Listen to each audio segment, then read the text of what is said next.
Bismillahirrahmanirrahim. Banyak tentang tanda-tanda kiamat kecil. Kalau para ulama secara umum membagi kiamat menjadi dua, satu tanda kiamat kecil, dua tanda kiamat besar. Tanda kiamat kecil pun oleh Dr. Ahmad Al-Mubayyad masih dibagi menjadi tiga. Tanda kiamat kecil yang pernah terjadi di masa lalu dan tidak terulang kembali.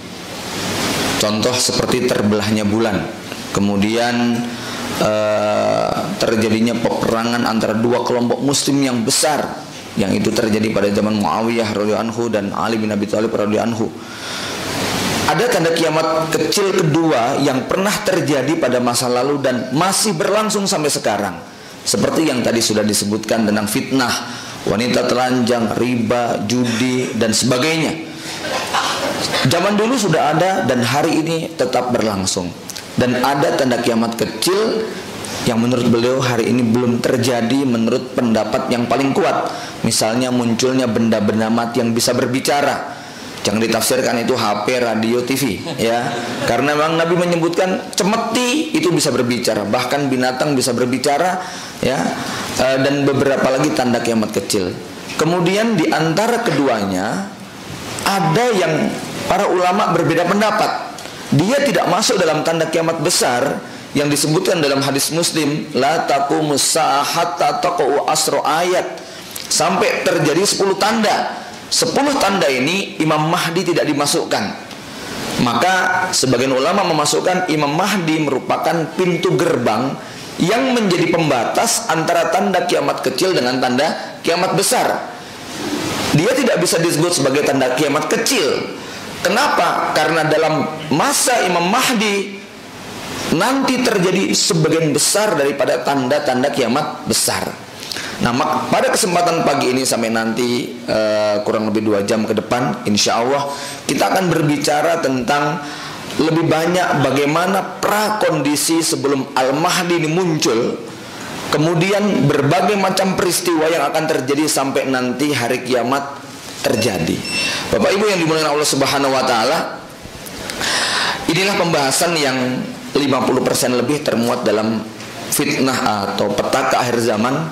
Sedangkan fitnah akhir zamannya sudah tadi disinggung oleh sahabat saya, murid yang sekarang juga menjadi guru saya, ya. Karena guru yang hebat itu bisa melahirkan murid yang lebih hebat, gitu. Bapak Ibu sekalian, jamaah yang dimuliakan Allah Subhanahu wa taala, jadi kalau kita melihat hari ini, definisi fitnah yang menjadi puncak fitnah tersebut sudah berada di penghujung. Ahmad Thompson, penulis buku Dajjal Antikris yang diterjemahkan dalam judul Sistem Dajjal, beliau mengatakan bahwa dalam 100 tahun terakhir, siapapun yang memperhatikan keadaan politik internasional, maka mereka bisa merasakan ada kekuatan yang gaib tidak terlihat mampu mengarahkan semua kepada satu titik yang sama. Politik, militer, budaya, ekonomi, sosial, finansial, semua bergerak ke arah titik yang sama. Dan kita nggak ngerti siapa yang mengendalikan. Mereka menyebut dengan invisible hand, ada tangan gaib yang mengendalikan. Kalau Jerry Gray dalam mukaddimah Bayang-Bayang Gurita, dia mengatakan pemimpin Anda itu bukan lurah, camat, bupati, menteri, TNI, Polri, gubernur, wali kota, bahkan presiden. Bukan. Mereka semua adalah boneka, kaki tangan yang dikendalikan, yang mereka sendiri nggak ngerti siapa yang mengendalikan. Tetapi semua arah dan kebijakan kita rasakan kok menuju titik yang sama, dan kita tak berdaya, tak berkutik sama sekali. Lihat bagaimana hari ini kita dikendalikan untuk menggeser uang kertas, logam menjadi digital, dan kita nggak berdaya. Ya, satu persatu kita mulai terasa bagaimana kemudian kita nggak boleh melewati sebuah jalan dengan uang kertas yang kita miliki, ditukar dengan kartu, ya. Nanti mulai bergeser GoPay dan lain sebagainya, dan kita bingung ini siapa pengendalinya. Kalau kita tanyakan kepada aparat yang berwenang ataupun kepada pejabat terkait, mereka juga nggak ngerti, ini sudah dari sananya. Nanti tanya ke atas, jawabannya ini sudah dari sananya. Dan kita semua nggak berdaya. Ini bukan hanya dalam bidang ekonomi, tapi terjadi hampir di semua lini kehidupan. Bapak Ibu yang dimuliakan Allah, masih teringat bagaimana para kapitalis materialis ini, mereka menggiring dengan kebijakan dan aturan yang mereka buat, dan kemudian membuat kita tidak berdaya. Ahmad Thompson menyebutkan begitu banyak contoh bagaimana hari ini kita dipaksa untuk mengikuti sebuah sistem yang tak lain ini semua adalah bagian daripada sistem Dajjal. Bapak Ibu yang dimuliakan Allah Subhanahu wa taala, kalau kita lihat dalam hadis Ibnu Umar radhiyallahu anhu ketika duduk-duduk bersama Nabi, kunna julusan inda Rasulullah sallallahu alaihi wasallam, ya, fa haddatsana anil fitan, ya, fa dzakara fil fitan fa aksaru fi dzikriha. Nabi bercerita tentang macam-macam fitnah dan banyak sekali beliau kisahkan, hatta dzakara fitnata ahlas, sampai Nabi kemudian menyebutkan fitnah ahlas, fitnah sarra, fitnah duhaima. Dan dalam hadis lain Nabi menyebutkan kemunculan Dajjal itu adalah pasca sempurnanya fitnah duhaima. Fitnah ahlas diterjemahkan oleh Rasulullah SAW dengan qatlun wa qital, harbun wa harabun, pelarian dan peperangan, pembunuhan dan pembantaian. Sedangkan fitnah sarra adalah fitnah kenikmatan dunia, harta, tahta, wanita, semua yang sifatnya adalah membuat kita makin senang, makin menikmati dunia. Sedangkan fitnah duhaima oleh Syekh Al-Bara' ditafsirkan dengan da'awatun mudillat, berkembang pesatnya pemikiran dan ideologi sesat, pemahaman yang menyimpang dari syariat, kemudian pengetahuan yang intinya penolakan kepada sistem Islam. Dan kalau kita kemudian kaitkan dengan 5 periode yang akan dilewati oleh umat Islam, dari mulai periode nubuah, kemudian khilafah rasyidah, kemudian mulkan adad, masuk kepada mulkan jabariyah, dan terakhir nanti khilafah rasyidah ala minhajun nubuah, maka kita menemukan bahwa zaman yang bebas dari fitnah adalah zaman yang pertama dan zaman yang terakhir. Di zaman Rasulullah SAW, 3 fitnah tadi tidak terjadi. Fitnah ahlas, tidak ada satupun muslim yang dibunuh oleh muslim yang lainnya, tidak ada pertikaian antara muslim dengan muslim, tidak pernah terjadi darah orang muslim ditumpahkan oleh orang muslim. Itu terjadi di zaman Nabi. Kemudian berlangsung pada zaman Abu Bakar As-Siddiq, dan terakhir ditutup oleh Umar bin Khattab seperti yang tadi telah disebutkan. Makanya ketika Hudzaifah ditanya oleh Umar bin Khattab tentang fitnah yang bentuknya yamuju ka maujil bahri, tamuju ka maujil bahri, bergulung-gulung seperti ombak lautan yang bergulung. Ketika fitnah ini masuk, kita bisa bayangkan Bapak Ibu sekalian, berenang sendirian di tengah gelombang lautan, siapa yang mampu bertahan? Maka pada zaman itu Nabi memerintahkan di zaman fitnah, hendaknya apa? Harus hidup berjamaah. Nggak bisa kita berenang di laut sendirian. Lebih baik kita itu naik kapal, sekalipun desek-desekan, sekalipun ketemu dengan orang yang aneka macam warna-warninya, baunya dan sebagainya, itu lebih menyelamatkan daripada kemudian kita sendirian di tengah lautan. Nggak bakal kuat kita. Sekuat apapun pinternya kita berenang ketika kemudian digulung oleh ombak lautan. Sepinter apapun kita, kalau hidup sendirian, anti berjamaah, maka kita tidak akan kuat. Umar bin Khattab adalah penutup daripada fitnah, disebut sebagai qaflul fitan. Rasulullah menyebut Umar bin Khattab dengan kata qaflul fitan, kalimat yang tidak pernah didengar oleh Umar bin Khattab, karena waktu itu Rasul menyebutkan kepada 1-2 sahabat, suatu hari beliau dipanggil dengan ya qaflul fitan, wahai gemboknya fitnah. Umar bin Khattab kaget, kenapa engkau memanggil aku dengan kalimat itu? Maka sahabat tadi mengatakan, aku mendengar Rasulullah menyebutmu dengan nama qaflul fitan. Kenapa? Karena Umar bin Khattab inilah tidak ada fitnah yang kemudian berhasil masuk ke tengah kaum muslimin. Barulah ketika beliau terbunuh, kemudian beliau bertanya, man yat'anuni, siapa yang menikam aku? Lalu kemudian diceritakan pembunuhnya adalah Abu Lu'lu' Fairuz, ya, orang Persia, dia orang Majusi. Kemudian Umar bin Khattab mengatakan, alhamdulillah alladzi ja'ala qatil lam yasjud lillahi saji dan segala puji bagi Allah yang menjadikan pembunuhku belum pernah sujud sekalipun kepada Allah Subhanahu wa taala. Artinya apa? Yang membunuh Umar adalah orang kafir. Ya. Maka setelah Umar terbunuh, Umar radhiyallahu anhu terbunuh, masuklah zaman berikutnya. Di masa akhir Utsman bin Affan radhiyallahu anhu terjadilah fitnah yang sangat besar. Beliaulah lelaki muslim pertama yang dibunuh oleh muslim lainnya. Maka sejak saat itu pertumpahan darah tidak berhenti sampai sekarang. Jadi fitnah pertama yaitu akhlas terjadi pada zaman Khulafaur Rasyidin. Tadi sudah kita sebutkan Bapak Ibu sekalian, ini zaman Nabi bebas dari fitnah. Ini zaman Khulafaur Rasyidin separuhnya sudah kemasukan fitnah, yaitu sejak masuknya wafatnya Umar bin Khattab. Kemudian masuk zaman yang ketiga, Mulkan Adon, raja-raja yang menggigit, yang ditafsirkan oleh para ahli sejarah dan banyak ulama, yaitu masa Bani Umayyah, masa Bani Abbasiyah dan Turki Utsmani. Masuklah kemudian fitnah yang kedua, yaitu ketika harta, benda, wanita, tahta diperebutkan oleh kaum muslimin.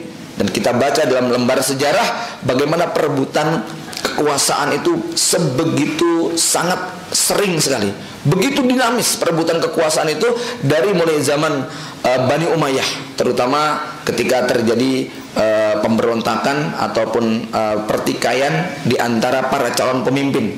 Ya, misalnya terjadi peristiwa di Padang Karba, kemudian pada zaman Abdullah bin Zubair, sampai kemudian nanti runtuhnya Bani Umayyah. Perebutan kekuasaan, perebutan kekayaan, perebutan wanita ini mendominasi. Sementara ini di zaman Umar bin Khattab betul-betul tidak pernah terjadi sama sekali.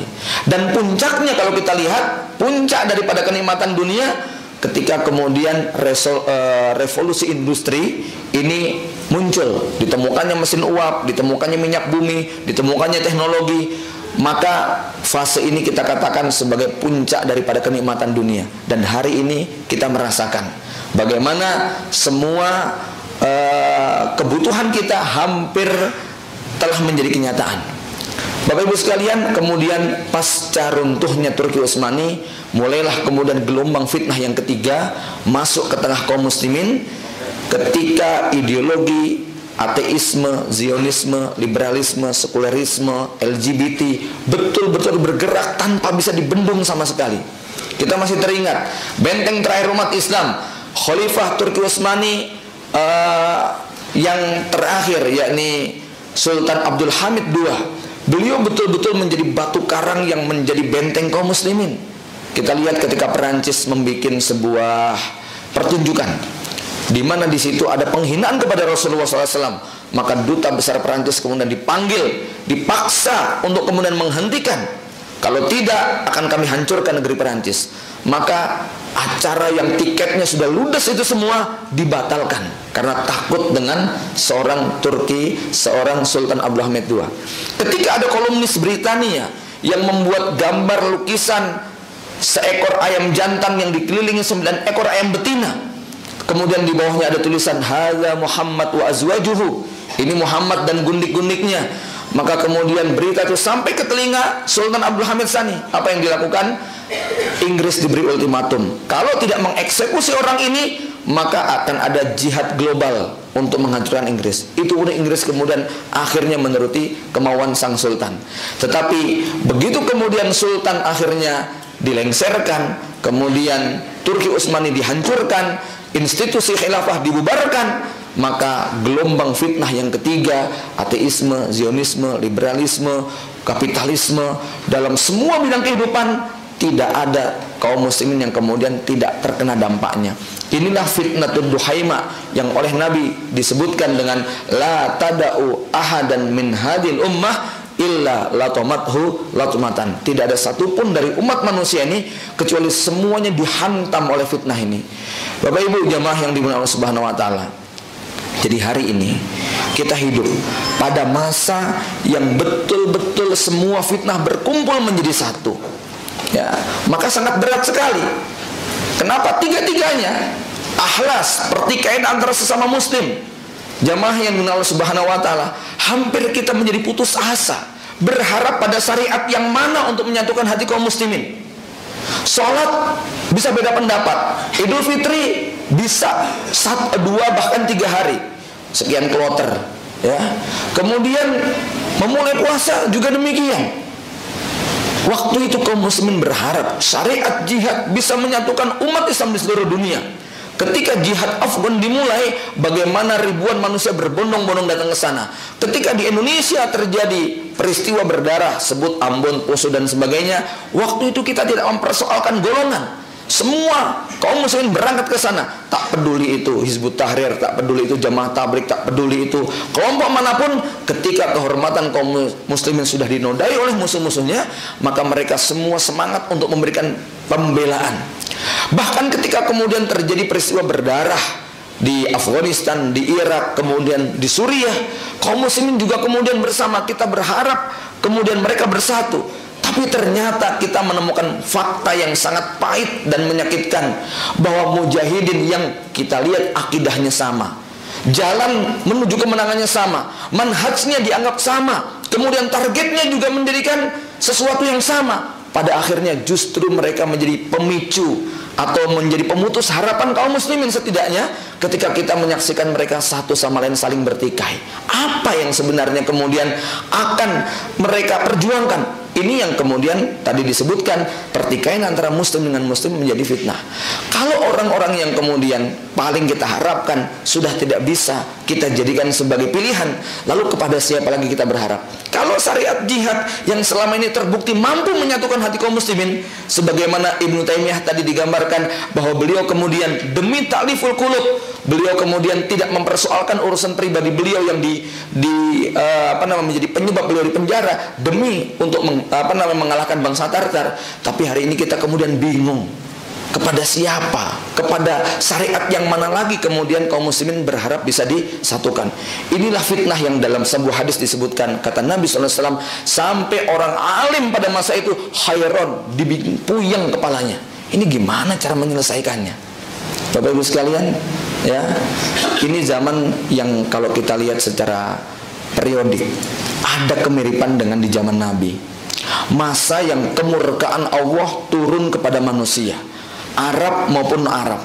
Innallaha nadara ilal ardi ila ahlil ardi famaqatahum arabahum wa ajamahum illa baqaya min ahlil kitab.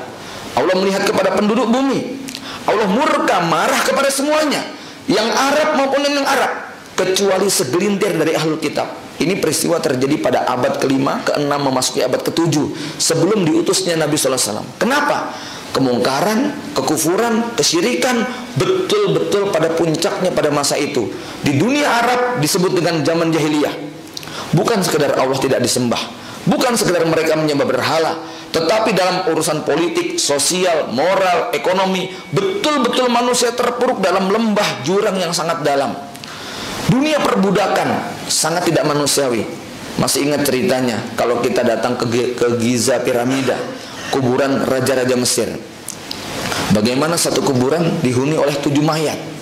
Satu mayat terbaring, sang raja. 6 mayatnya duduk bersila saling berhadap-hadapan. Kenapa?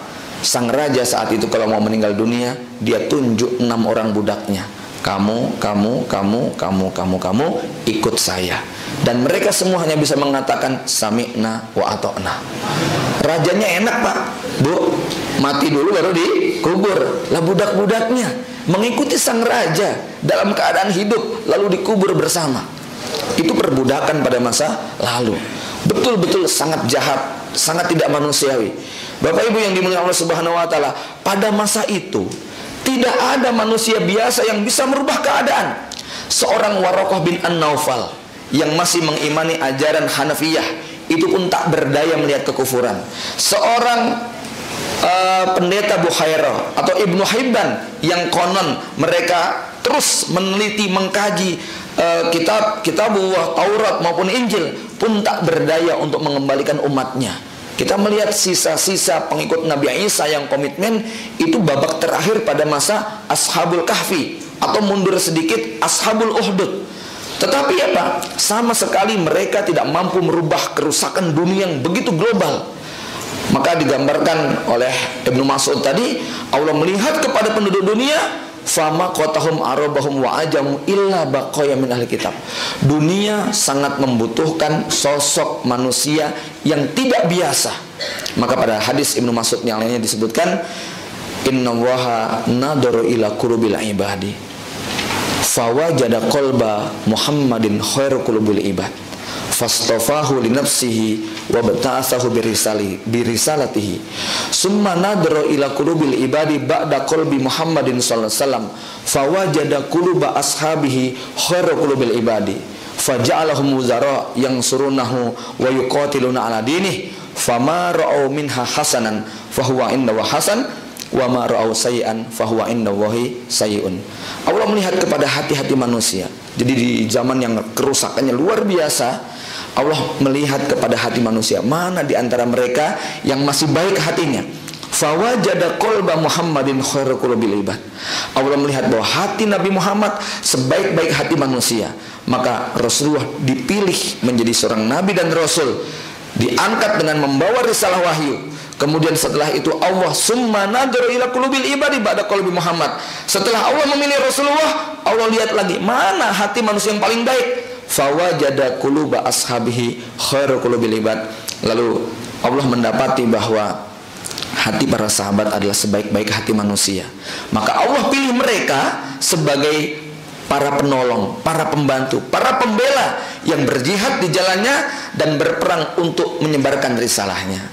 Maka apa yang dilihat para sahabat generasi terbaik itu sebagai sebuah kebaikan. Ini saking hebatnya kualitas sahabatnya. Jadi kalau sahabat bilang baik, Allah langsung bilang apa? Baik. Kalau sahabat bilang buruk, fahuwa indallahi sayyi'un. Di sisi Allah juga itu buruk. Ya, Bapak Ibu yang dimuliakan Allah Subhanahu wa taala, kalau kemudian kita merujuk kepada pendapat Imam Ibnu Khaldun ketika menjelaskan tentang definisi sejarah, beliau mengatakan sejarah itu memiliki dua kandungan. Ada kandungan intrinsik, ada kandungan ekstrinsik. Kandungan intrinsik berisi nama, tokoh, tempat, peristiwa, tanggal, kejadian, data, dan semua hal yang bersifat naratif. Ya. Dan itu anak-anak kita biasa membaca sejarah yang model demikian.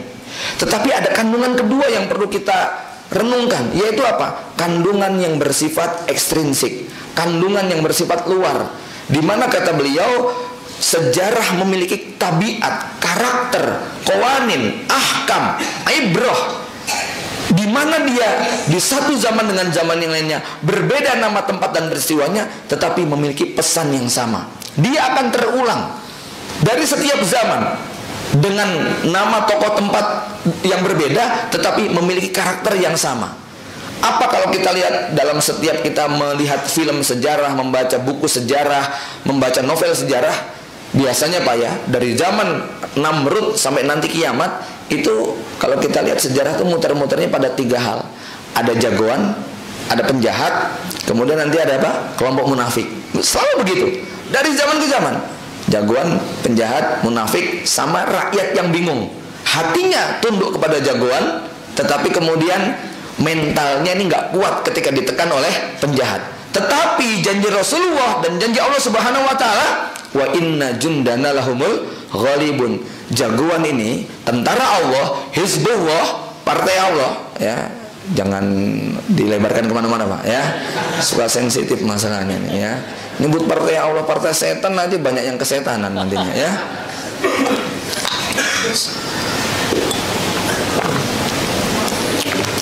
Narasi ini kan bukan muncul baru-baru saja. Sejak Quran diutus tuh kata-kata itu sudah ada gitu loh. Jadi nggak usah kemudian kebingungan mendengar kata-kata begituan. Ini sudah ada sejak zaman dahulu. Bapak Ibu sekalian, ya. Jadi sejarah muter-muternya seperti itu. Di zaman Nabi pernah terjadi, maka kalau kemudian kita ambil pesan Ibnu Khaldun dalam mukaddimahnya tadi, kita akan menemukan ini akan terulang. Ada seorang filosof yang bernama Santayana, dia mengatakan, Anda yang tidak mau mengambil pelajaran dari sebuah sejarah masa silam akan dipaksa untuk mengurangi sejarah itu dalam kehidupan. Jadi memang banyak sekali kalimat dalam Al-Quran, fa'tabiru ya ulil absar, ambil pelajaran dari sejarah masa lalu. Kenapa? Kalau kita tidak mengambil pelajaran, nanti kemungkinan kita akan mengulang peristiwa itu pada diri kita. Bapak Ibu sekalian, ada banyak tulisan yang menganalisa abad ke-21 ini memiliki kesamaan dengan tingkat akurasi yang cukup tinggi dengan zaman di mana ketika Rasulullah SAW akan diutus. Betul-betul berada pada puncak kejahiliahan. Muhammad Qutb menulis Jahiliyah Qarnul Ishrin, Jahiliyah abad ke-20.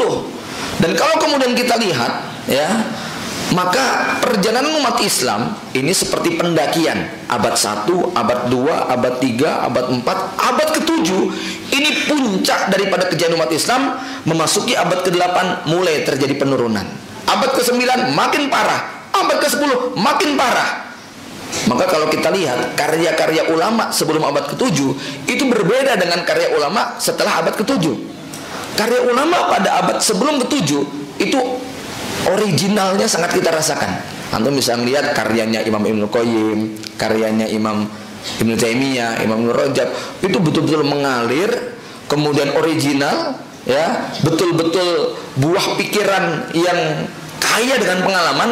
Sementara karya-karya pada abad setelahnya relatif isinya adalah menggabungkan, mensyarah, meringkas, memberi hawamis, catatan kaki dan sebagainya. Kenapa? Ada ide untuk menutup pintu ijtihad pada masa lalu. Kenapa? Merasa bahwa semuanya sudah diselesaikan oleh para ulama abad sebelumnya, ya. Sehingga ketika problematika umat Islam pada masa itu kemudian begitu kompleks dan berkembang, tetapi pintu ijtihad ditutup, dampaknya mereka kemudian tidak mampu menyelesaikan aneka macam problematika. Dan memasuki abad ke-11, umat Islam makin terpuruk. Terjadi dikotomi antara ilmu syar'i dengan ilmu duniawi.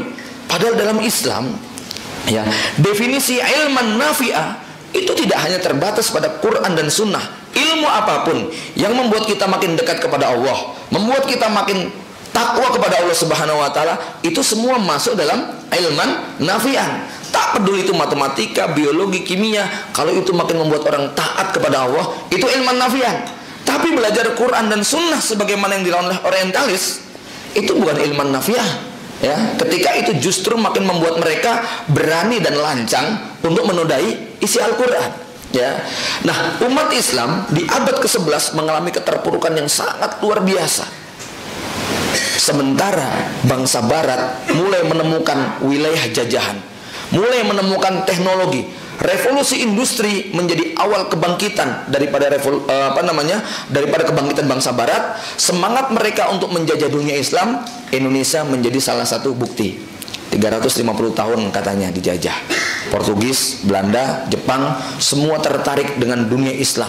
Mereka melakukan penjelajahan, pengembangan ke berbagai wilayah. Umat Islam saat itu sedang terpuruk. Kalau kita lihat kualitas Turki Utsmani pasca Sultan Sulaiman Al-Qanuni yang dideklarasikan oleh bangsa Barat sebagai hari kemenangan terbesar. Jadi kita tahu di bawah Sultan Muhammad Al-Fatih 1453 itu muncul cucunya, cicitnya, Sultan Muhammad Al-Fatih, kemudian Sultan Bayazid II, kemudian Sultan Salim I, baru kemudian setelah itu Sultan Sulaiman II, yaitu Sultan Sulaiman Al-Qanuni. Dikatakan beliau ini beliau pada abad ke-16, ya. Bisa dikatakan ini sultan terakhir yang prestasinya diakui oleh bangsa Barat. Dalam satu peristiwa yang paling menyakitkan bangsa Barat, Al-Qanuni ketika diangkat menjadi khalifah baru berumur 26 tahun, menggantikan Sultan Salim yang meninggal dunia. Waktu itu Prancis, Jerman, ya, negara-negara Eropa meremehkan Sultan Sulaiman karena usianya masih muda. Jizyah yang selama itu dibayarkan kemudian dihentikan. Surat dikirimkan, diabaikan. Utusan didatangkan, dibunuh di tempat. Membuat Sultan Sulaiman Al-Qanuni marah. Maka Sultan menyiapkan 100.000 tentara. Ya, waktu itu, ya, Jenderal Louis II, ya, pimpinan daripada tentara sekutu ini kemudian menantang 20 negara bergabung, 200.000 tentara disiapkan untuk menyambut pasukan Sultan Sulaiman Al-Qanuni. Tapi ini peristiwa yang paling menyakitkan buat bangsa Barat. Kenapa? 200.000 tentara itu dalam satu kisah hanya dirampungkan dalam satu pertandingan, maksudnya pertempuran, kurang dari 2 kali pertandingan sepak bola. Nggak nyampe 4 jam, ludes semua pasukan Barat itu. 200.000, semuanya tidak tersisa, ya. Ini peristiwa yang sangat memalukan.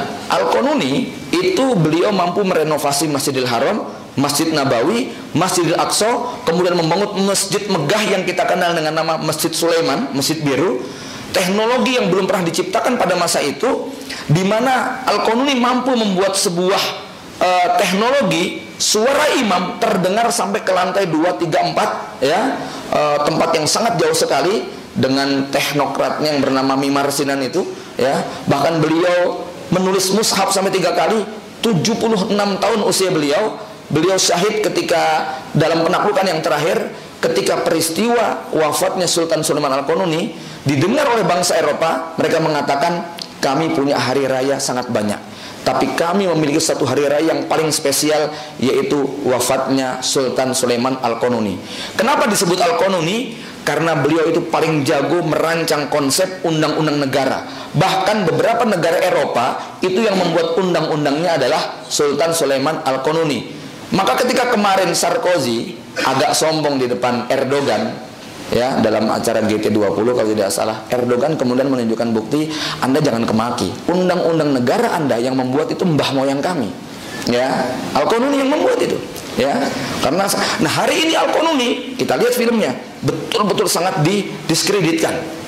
Seorang khalifah yang dikelilingi perempuan-perempuan setengah telanjang, hobinya makan minum pesta di istana. Padahal subhanallah ya, beliau ini ketika meninggal dunia meninggalkan satu kotak yang disangka warisan perhiasan. Ternyata ketika dibuka apa? Isinya adalah lembar fatwa-fatwa para ulama. Ya, kenapa? Tidak ada satupun kebijakan sang khalifah kecuali setelah berkonsultasi dengan seluruh mufti. Sampai perkara yang sederhana, apa itu? Ketika ingin membangun tembok di dekat masjid itu ada banyak sarang semut. Ini gimana nih, boleh dibunuh apa tidak? Ya, semut-semut ini. Belum minta dulu fatwa para ulama, ditulis fatwa tadi, baru kemudian nggak apa-apa, disingkirkan, dibuang. Kalau memang harus mati nggak apa-apa semutnya. Sampai sebegitu Al-Qanuni ini. Bapak Ibu sekalian, pasca Al-Qanuni inilah umat Islam kemudian mengalami keterpurukan terus. Benteng terakhirnya adalah Sultan Abdul Hamid II. Ya, sebelum itu masih ada Sultan Abdul Majid I ya, yang cukup baik juga, yang sangat luar biasa ketika terjadi peristiwa kelaparan di Hungaria itu. Kemudian beliau mengirimkan bantuan sampai dipuji, sampai kemudian hari ini di Hungaria itu terutama di daerah Drogheda itu rakyat Hungaria membuat klub sepak bola dengan simbol Turki Utsmani. Saking percayanya mereka, saking mereka berterima kasih kepada sang sultan. Bapak Ibu sekalian, tetapi secara umum kaum muslimin mengalami keterpurukan yang amat sangat. Bab akidah ribut dalam masalah asma wa sifat. Ya, masjid-masjid ramai ngaji Bukhari Muslim. Tetapi ketika penjajah Perancis, penjajah Inggris masuk, mereka khusyuk berdoa di dalam. Bisa dibayangkan menghadapi penjajah dengan mengaji Bukhari dan Muslim. Bukan salah, tetapi kalau kemudian itu prakteknya, maka tidak seperti itu Rasulullah SAW bersikap. Kenapa? Utsman bin Affan juga mengingatkan, pedang ini bisa melindungi Al-Quran. Sesuatu yang Al-Quran tidak mampu untuk melindungi umatnya, harus dikawal dengan kekuatan besi. Maka Allah menyebutkan besi itu fihi ba'sun syadid, ada kekuatan yang dahsyat, manafi'ul linnas, memberi manfaat yang sangat besar, yang kalau ini tidak dimiliki oleh kaum muslimin, mereka akan lemah. Jamaah yang dimuliakan Allah Subhanahu wa taala, puncaknya adalah ketika Turki Utsmani kemudian runtuh. Sejak saat itu kita digambarkan seperti anak ayam yang kehilangan induknya. Kalau ada budayawan Indonesia, Cak Nun bilang seperti gelandangan yang nggak punya rumah. Bapak Ibu sekalian, ini yang hari ini kita rasakan. Sudah hampir 100 tahun kita nggak punya rumah. Sudah hampir 100 tahun kita hidup gelandangan. Sebelum saya menyampaikan hal ini, saya ingin sampaikan secara ilmiah tentang perjalanan khilafah Islam. Sesuatu yang nanti di akhir zaman akan terulang. Hari ini di tengah fobia terhadap kata-kata khilafah, maka saya ingin menyampaikan bahwa bangsa barat sekalipun, mereka mulai tidak percaya dengan yang namanya sistem negara bangsa. Jadi bangsa Indonesia, bangsa Malaysia, bangsa Amerika, bangsa Eropa, mereka sudah tidak percaya dengan sistem itu, mulai meragukan. Kenapa mereka ragu? Sistem negara bangsa yang hari ini masih dipakai oleh negara-negara dunia dianggap tidak mampu menyelesaikan aneka macam problematika multidimensi. Ya. Kenapa? Karena memang problem itu hanya bisa diselesaikan oleh satu kekuasaan tunggal yang bisa mengatur seluruh dunia. Contoh, yang namanya problematika pengungsi. Jumlahnya di dunia ada 65 juta. Siapa yang mampu menyelesaikan problem ini coba? Bapak Ibu sekalian, orang Rohingya mampir ke Aceh, terdampar. Kira-kira anggota dewan pada keluar-keluar tidak, Pak? Wah, itu memberatkan APBN kami, ya. Ini ngerepoti kami jangan dikasih kayak begini dong. Negara kami juga lagi butuh ini. Ngapain repot-repot ngurusin mereka? Coba bayangkan, ribuan, ratusan ribu terombang-ambing di tengah lautan. Mereka mau kemana, Pak? Belum yang di Suriah, ya, yang di Yaman. Masya Allah kalau kita dengar cerita gitu. Ini para pengungsi yang jumlahnya puluhan juta ini mau dikemanakan? Siapa yang bisa menyelesaikan problematika semacam ini ketika masing-masing negara egois hanya mengurusi dirinya sendiri? Penjajahan yang katanya harus disingkirkan, ketidakadilan yang katanya harus dilenyapkan, kedzaliman yang harus dimusnahkan. Ini menjadi kata-kata kosong makna, ya. Ini hanya menjadi surga telinga yang gak ada artinya. Maka mereka mengatakan yang bisa menyelesaikan itu adalah sebuah kekuasaan tunggal. Maka mereka menawarkan konsep New World Order, tatanan dunia baru. Silahkan nanti kita bayangkan ketika Islam punya konsep tandingan, Pak, ya. Ya, enggak, saya bukan kemudian ini pro khilafah. Ya, bahwa kita katakan kita pro syariat Islam. Ya, tentang nanti bagaimana konsepnya, hadis Nabi ini mau dicegah, mau dihalangi, mau dibendung, mau diapakan, ya. Mau disumbat, mau disambat, dia akan menjadi kenyataan. Ya, percaya tidak percaya, semua akan menjadi kenyataan. Bapak Ibu yang dimuliakan Allah Subhanahu wa taala. Jadi begini, ya. Masih ada contoh yang lain. Ya, misalnya ketika seorang koruptor di Indonesia bawa duit 30 triliun, dibawa lari ke Swiss, taruh di bank sana. Kemudian mereka menikmati dengan keluarga, anak istri di sana. Kira-kira aparat Indonesia bisa ngejar nggak, Pak? Nggak bisa, ya. Nggak berdaya. Ya, kalau saya kasih contoh bercandaan, Habib Rizik hari ini masih aman. Syekh Habib Rizik masih aman. Kira-kira ketika aparat datang ke Mekah bisa nangkap nggak, Pak? Tawaf bareng lah paling lah, begitu ya. Ya, ini sekedar contoh bercandaan betapa sistem negara bangsa ini nggak mampu menyelesaikan begitu banyak problem-problem dunia. Yang mampu ketika ada kekuasaan tunggal. Kita ambil contoh, ketika Sultan Abdul Majid II masih berkuasa, di Hungaria terjadi kelaparan, 1 juta orang meninggal dunia, 70% penduduknya minggat dari negaranya. Siapa yang mampu menyelesaikan? Ya, waktu itu Ratu Victoria hanya mampu membantu 2.000 pound sterling. Sultan Abdul Majid langsung mengirimkan bantuan 10.000 pound sterling. Tapi kemudian informasi ini didengar oleh Ratu Victoria. Jangan, ya, bikin malu kita. Masa kita bantu 2.000, Anda bantu 10.000. Victoria, Ratu Inggris, itu tinggalnya sebelahan, jejer sama Hungaria. Ya, Irlandia, maaf, Irlandia, saya keliru. Ya, ini jejer sama Irlandia. Sementara Turki Utsmani itu terbentang 5.000 km, Pak. Kira-kira sini Solo bolak-balik 10 kali lah, ya. Ya. Bayangkan, Abdul Majid II kemudian mengirimkan bantuan ketika tahu bahwa dilarang. Oke lah, kami terima usulan Anda untuk hanya membantu 1.000. Tapi secara diam-diam Sultan mengirimkan 5 kapal besar bermuatan barang-barang yang dibutuhkan, pakaian, sepatu, kentang, dan semua keperluan rakyat Irlandia. Ya, subhanallah, kapal ini kemudian dicegat. Tapi mereka kemudian segera cari haluan, mendarat di pelabuhan Drogheda pada tengah malam. Secara cepat barang-barang itu diturunkan semua, dan secepat kilat kembali lagi ke Turki Utsmani. Lihat, ini sang khalifah. Bukan cuma rakyat Islam yang dipikirkan, rakyat Nasrani yang bentangannya 5.000 km pun menjadi perhatian sang khalifah atas nama kemanusiaan. Ini konsep yang mau menyelesaikan problematika dunia. Dan Barat punya konsep yang namanya New World Order. Tapi hari ini PBB kan tidak dikuasai oleh satu negara. Nah, mereka menginginkan agar ada satu kekuatan tunggal yang kemudian menjadi pemutus.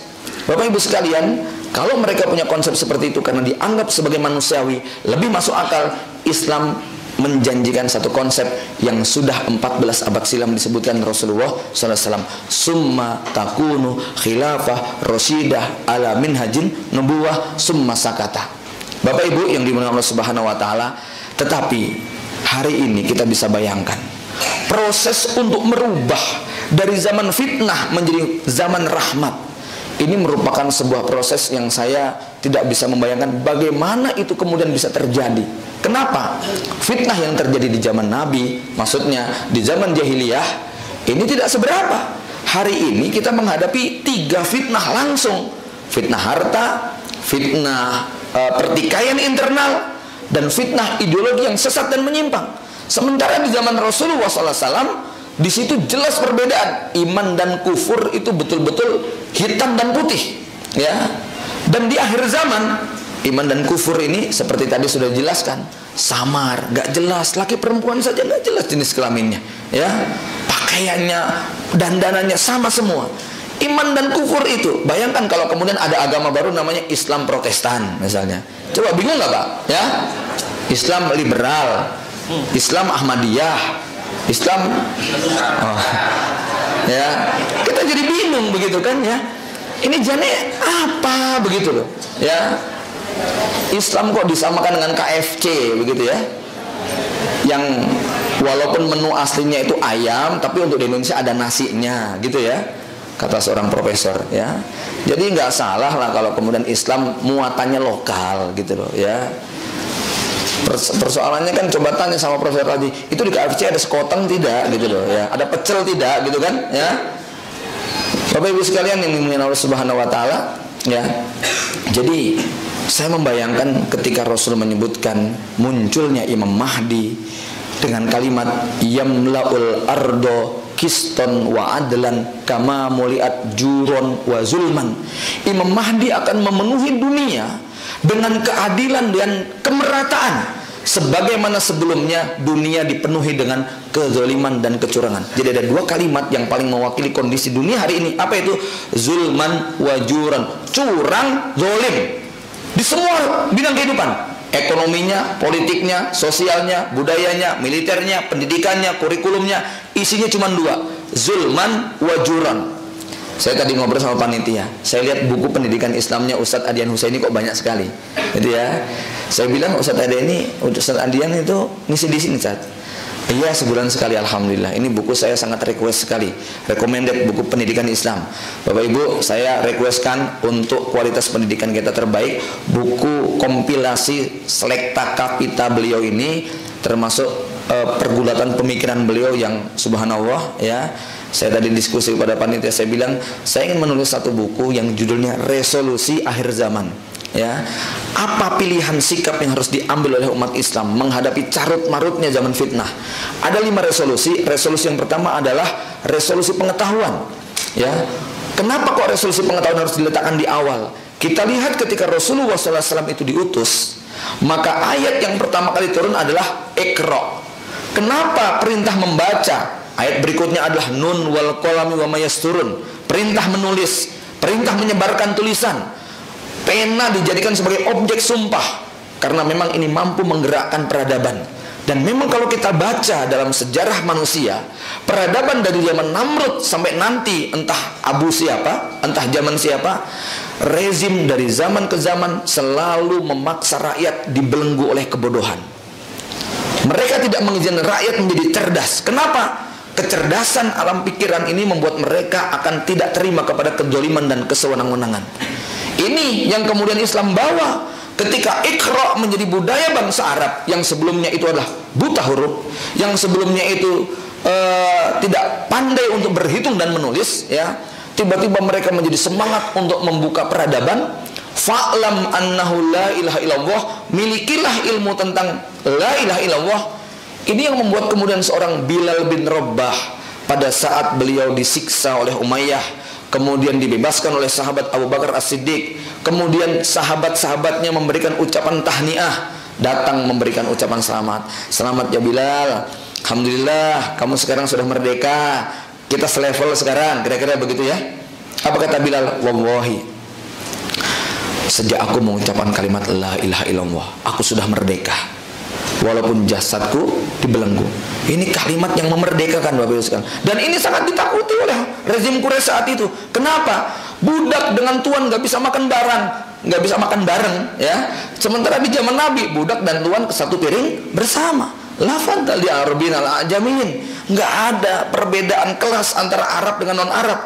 kullukum min Adam wa Adam min turab. Inna akramakum indallahi atqakum. Ini betul-betul dirasakan, ya, sehingga kemudian orang-orang kulit hitam, kulit putih, nggak ada merasa kemudian mereka memiliki kelebihan kecuali ketakwaan. Bapak Ibu yang dimuliakan Allah Subhanahu wa taala, kembali kepada bahasan kita bahwa pekerjaan berat Imam Mahdi mengembalikan masyarakat gelandangan untuk kembali ke rumah, ke halamannya. Bapak Ibu, coba kita renungkan ya.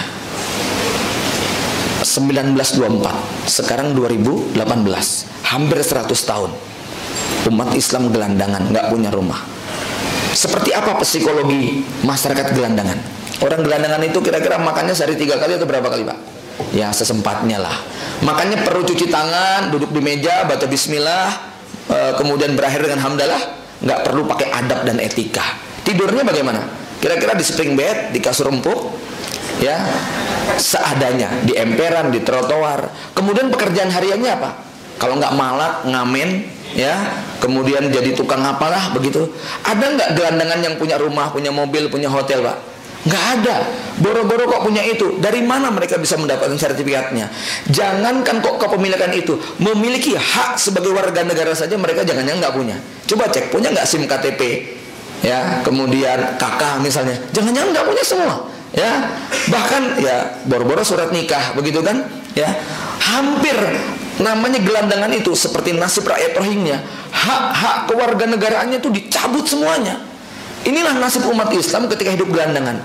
Tapi ada satu pertanyaan, kira-kira gelandangan yang sudah turun-temurun dari zaman mbah buyut, kakek, bapak, sampai kemudian sekarang anak dan cucu, yang hidupnya gelandang, sudah terlanjur enjoy dengan rumah kardus, sudah terlanjur enjoy dengan ngemis di jalan, lalu mereka diminta untuk kembali ke kampung halaman supaya bekerja normal sebagaimana layaknya manusia. Kira-kira mau nggak, Pak? Hah? Mau nggak mereka? Ternyata nggak mau. Kenapa? Enak ngemis. Satu lampu merah dapat 2.000, gitu kan? 1 jam bisa dikali 60, 120.000. Ngemis sehari kali 10 jam, jam kerjanya 10 jam misalnya, ya, itu mereka bisa dapat berapa? 1 juta lebih. 1 bulan gajinya ngalahkan PNS. Suruh kerja di pabrik yang gajinya UMR, mau nggak kira-kira? Nggak mau, ya. Maaf Bapak Ibu sekalian, anak gelandangan, anak pengemis itu dimasukkan ke pesantren yang makan sehari 3 kali, pakai pakaian rapi, berapa hari bisa bertahan di pondok, Pak? Kabur nggak kira-kira mereka? Inilah yang terjadi pada umat Islam sekarang, karena sudah terlanjur menjadi gelandangan. Ketika disuruh pulang ke rumahnya yang bernama syariat Islam, kira-kira protes nggak? Ah, syariat Islam, BMT sama bank konvensional nggak ada bedanya, gitu kan? Mendingan ke BRI, mendingan ke ini, mendingan ke itu, mendingan ke anu, nggak ada bedanya, gitu kan? Ya, suruh ke sini, ke situ, bingung mereka. Ustadz sama dukun nggak ada bedanya, sama-sama baca jimat, sama-sama baca mantra. Padahal beda, Pak, ruqyah dengan mantra itu ya. Ya, ini fitnah betul ya. Nah, hari ini pekerjaan berat kita sebelum nanti Imam Mahdi tiba adalah kita mengajak masyarakat itu sadar. Kita ini punya rumah, ayo kita pulang. Pulang ke kampung halaman kita. Kita masih punya sawah dan ladang. Tetapi berat sekali. Andai kata ada di antara para gelandangan itu yang pengen tobat, pengen kembali hidup normal, kira-kira kita berhadapan dengan siapa? Di belakang mereka banyak backing preman yang memanfaatkan gelandangan itu untuk mengeruk keuntungan. Pernah menonton film Alangkah Lucunya Negeri ini? Nah, kira-kira begitulah ya. Ya, nggak mungkin mereka bergerak sendirian. Kenapa? Maaf, copet, kemudian ya kelompok-kelompok itu, sekali mereka di penjara, besoknya mereka sudah bebas. Di belakang mereka ada kekuatan yang tidak diketahui. Bagaimana mereka bekerja? Narkoba, perampokan, prostitusi, jual beli manusia, itu ada bandarnya. Ya, Bapak Ibu sekalian, maaf, wanita-wanita yang melacurkan diri, awalnya mereka butuh, tapi karena sudah terlalu lama jadi betah. Ya, ini problem. Maksud saya begini, banyak umat Islam yang tadinya sebetulnya melakukan itu semua dengan terpaksa, ya, terlibat dalam semua kejahatan ini karena butuh, tapi lama-lama mulai menikmati. Mirip seperti Bani Israel, pergeseran dari era Nabi Yusuf alaihissalam, 400 tahun rentangnya Pak. Lalu masuklah Nabi Musa alaihissalam. Berat sekali Nabi Musa untuk mengembalikan akidah mereka seperti akidahnya anak-anak Nabi Yakub. Ketika ditantang, mata buduna min ba'di, apa jawaban mereka? Na'budu ilahaka wa ilaha abaika Ibrahima hanifan muslima. Ya, itu jawaban anak-anak Nabi Yakub, Bani Israel, yang membuat Nabi Yakub tenang. Tetapi 400 tahun kemudian ketika Nabi Musa diutus kepada anak cucu 12 suku Bani Israel ini, Nabi Musa kaget. Yang didapati bukan pengikut ajaran Nabi Yakub. Yang didapati adalah mereka yang mengatakan, qalu ya Musa ij'al lana ilahan kama lahum alihah. Tuhan Bani Israel bukan Tuhan yang gaib, tapi Tuhan nyata yang bisa disentuh. Ketika Samiri bersama kaumnya membuat patung sapi betina, mereka mengatakan, qalu hada ilahukum wa ilahu Musa fanasiya. Ketika Bani Israel, orang-orang terpilihnya, orang-orang hebatnya, diajak ke puncak Bukit Tursina mendengar firman Allah Subhanahu wa taala. Satu-satunya manusia, kaum yang langsung mendengar firman Allah itu Bani Israel. Apa kata mereka? Qalu ya Musa lan nu'mina laka hatta narallaha jahratan. Mereka nggak mau beriman sampai melihat Allah dengan mata kepala. Artinya apa? Tuhannya Bani Israel hari ini adalah bukan Tuhan yang gaib, tapi Tuhan yang bisa disentuh, ya, dalam bentuk patung, dewa, atau simbol apapun. Bapak Ibu sekalian, hari ini fenomena Bani Israel yang menjauhi ajaran Musa nampaknya terulang kembali kepada banyak kaum muslimin. Jamaah yang dimuliakan Allah Subhanahu wa taala, maka saya tidak bisa membayangkan pekerjaan berat Imam Mahdi, bahwa nanti akan mengembalikan kezaliman dan kecurangan kembali kepada keadilan dan kesejahteraan. Ini betul-betul pekerjaan yang sangat luar biasa beratnya, seperti beratnya Rasulullah SAW di awal masa-masa dakwah. Silahkan bagi yang ingin merenungi, baca kembali bagaimana perjuangan Rasul dan para sahabat. Ya, ternyata bukan level Bilal, Khobab yang kemudian mendapatkan ancaman. Level Utsman bin Affan, Abu Bakar As-Siddiq pun mendapatkan penyiksaan. Kita mungkin tidak banyak membaca kisah itu ya, karena kita melihat sosok Abu Bakar As-Siddiq, Utsman bin Affan, tokoh-tokoh masyarakat Quraisy pada masa itu. Tetapi faktanya mereka pun harus mengalami penderitaan yang sangat berat di awal masa dakwah mereka, ya, di tengah masyarakat jahiliyah tadi. Maka inilah nanti nampaknya siklus yang boleh jadi akan terulang pada kaum muslimin. Bapak Ibu sekalian, kemudian ketika kita masuk pada bagaimana Imam Mahdi muncul. Nah, sebelum Imam Mahdi muncul, yang kita rasakan adalah masyarakat terbelah saat itu. Paling tidak ada 3 kelompok dalam menyikapi Imam Mahdi. Yang pertama kelompok ekstrem kanan, yang kedua kelompok ekstrem kiri, yang ketiga kelompok yang tawassut. Kelompok ekstrem kanan ini kalau kita lihat bermula dari optimisme yang kebablasan tanpa menggunakan rasionalitas di dalam bersikap. Hadis-hadis tentang Imam Mahdi dikaji sedemikian detail pada abad ke-17, 18, 19, sehingga ketika penjajahan bangsa barat masuk ke dunia Islam, banyak para ulama kiai saat itu menghibur umatnya, tenang, nanti kalau Imam Mahdi muncul beres semua, sekali gebrak rampung urusan. Imam Mahdi begini begitu, tingkat ekstrim mereka sampai pada nggak mau beramal, nggak mau memilih amal-amal yang bisa mendekatkan mereka kepada kemenangan.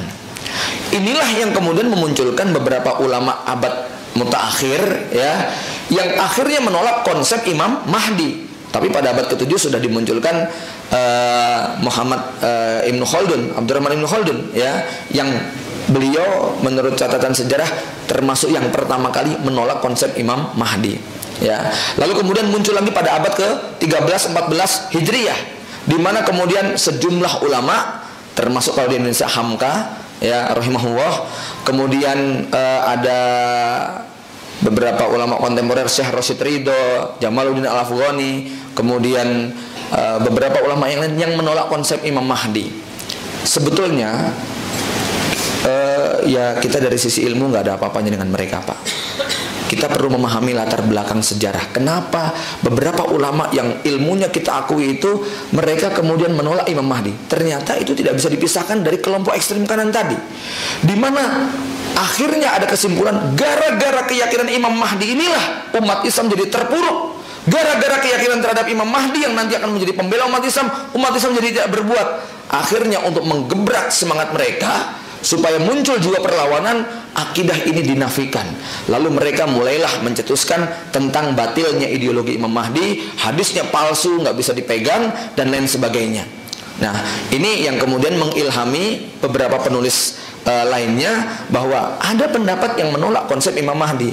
Nah, kita Bapak Ibu sekalian berada di tengah-tengah. Kita mengimani sebagaimana para sahabat, generasi tabi'in, mereka mengimani tentang adanya Imam Mahdi. Bahkan Syekh Albani saya menyebutkan hadis Imam Mahdi, hadis Nabi Isa, hadis tentang Dajjal masuk dalam kategori mutawatir maknawi. Mutawatir maknawi diakui ijma, semuanya hampir sepakat, ya. Sehingga Syekh bin Baz rahimahullah mengatakan, adapun pendapat yang mengatakan tentang batilnya Imam Mahdi dan sebagainya ghairu mu'tabar, nggak perlu kita perhitungkan. Kira-kira begitu. Nah, singkatnya kita mengimani tentang akidah ini, tetapi itulah nanti yang dihadapi oleh Al-Mahdi. Umat yang hari ini terlanjur menjadi gelandangan, tidak memiliki tempat tinggal. Sudah terlanjur enjoy dengan pekerjaan, sudah terlanjur enjoy dengan gaya hidup. Gelandangan kalau kira-kira disuruh nginep di hotel, mau nggak Pak? Nggak mau. Ngapain bayar? Enakan di depan gratis. Sama, umat Islam juga begitu. Ketika disuruh kembali kepada syariat yang di situ ada pengorbanan, ada biaya, ada harga, mereka berat. Sudah enak-enak kayak begini kok, ya. Bapak Ibu yang Allah Subhanahu wa taala, maka nanti Imam Mahdi kemunculannya kata Nabi dimulai dengan berbagai macam huru-hara, fitnah, petaka, bencana yang luar biasa. Apa tanda-tanda kemunculannya? Ada 3 menurut kesimpulan para ulama. 1, ada tanda fisik. Yang kedua, ada tanda gejolak sosial politik. Yang ketiga, ada tanda gejolak alam semesta.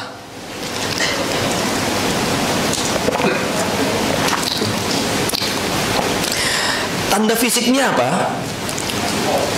Banyak, namanya jelas Muhammad bin Abdullah Al-Mahdi Al-Fatimi Al-Hasani Al-Quraisy. Jadi secara nasab beliau ini keturunan Hasan bin Ali bin Abi Thalib dari jalur bapak, tapi dari jalur ibu bertemu dengan nasabnya Husain bin Ali bin Abi Thalib radhiyallahu anhum. Ya. Kenapa Ahlus Sunnah meyakini bahwa beliau keturunan Hasan? Salah satu hikmahnya adalah ketika mereka berdebat mana yang lebih utama, Hasan atau Husain? Ahlus Sunnah mengatakan Hasan lebih utama daripada sahabat Husain. Kenapa? Hasan inilah yang oleh Nabi dikatakan ini adalah anak cucuku, penghulu para penghuni surga. Melalui perantaraan tangannya Allah akan menyatukan 2 umat yang bertikai.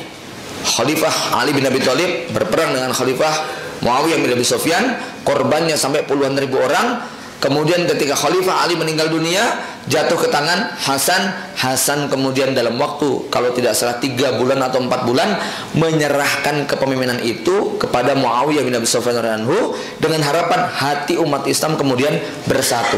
Dan tahun ke-40 disebut sebagai Amul Jamaah, tahun rekonsiliasi. Seluruh umat Islam bersatu sampai 21 tahun tidak ada pertumpahan darah.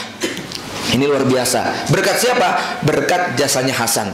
Dengan sikap tawaduknya Hasan inilah Allah membalas anak cucunya nanti menjadi khalifah terbesar di muka bumi, yakni Muhammad bin Abdullah Al-Mahdi. Sementara kalau kita lihat dalam sejarahnya, sahabat Husain justru memiliki ambisi untuk menjadi khalifah, sehingga kemudian menjadi sebab terjadinya pertempuran di padang Karbala, yang di situ Imam Husain kemudian menjadi syahid, sebagaimana yang disebutkan dalam banyak sejarah. Bapak Ibu yang dimuliakan Allah Subhanahu wa taala, ini secara fisik namanya demikian, Muhammad bin Abdullah. Tapi kalau kemudian kita cuma cari-cari nama Muhammad bin Abdullah di Mekah, gimana Pak? Memang ada ciri mancung, dahinya lebar, jenggotnya lebat, dadanya bidang. Tapi orang kayak begitu nggak usah di Mekah Pak ya. Di Solo itu yang arah Pasar Kliwon banyak yang kayak begitu ya. Di Jakarta kampung-kampung Arab juga banyak. Maka ketika kemudian mencari Imam Mahdi dengan basis nama dan ciri fisik, banyak yang akan kejebak. Itu kenapa dalam tulisan kami Inikah Al-Mahdi yang Dijanjikan, kita sebutkan ada 23 Imam Mahdi palsu yang pernah muncul dalam sejarah. Ada yang dari Sulawesi, ada yang dari Depok bahkan ya. Itu ngaku sebagai Imam Mahdi, membaiat rakyatnya di depan Ka'bah. Ngaku pengikutnya sebagai pasukan Panji Hitam. Waktu dibaiat menggunakan seragam hitam. Itu ya, maka ada satu nasihat dari Imam Sufyan Ats-Tsauri, kalau isu Imam Mahdi sudah muncul, jangan buru-buru baiat sampai nanti seluruh manusia betul-betul telah membaiatnya. Ya, saking apa? Nanti memang banyak sekali yang ngaku-ngaku sebagai Imam Mahdi. Bapak Ibu sekalian, maka ada ciri yang kedua, yaitu ciri sosial politik. Apa ciri sosial politiknya? Satu, wafatnya Raja Arab. Ya, kalau Raja Arab hari ini kita identik dengan Mekah, Saudi. Ya, tapi lagi-lagi Nabi tidak pernah menyebutkan namanya. Setelah wafatnya sang khalifah di Arab ini, 3 putra mahkotanya akan rebutan kekuasaan. Kita tidak perlu berasumsi, karena waktu itu juga rame. Ini kayaknya hadis ini yang dimaksud adalah Raja Fahad.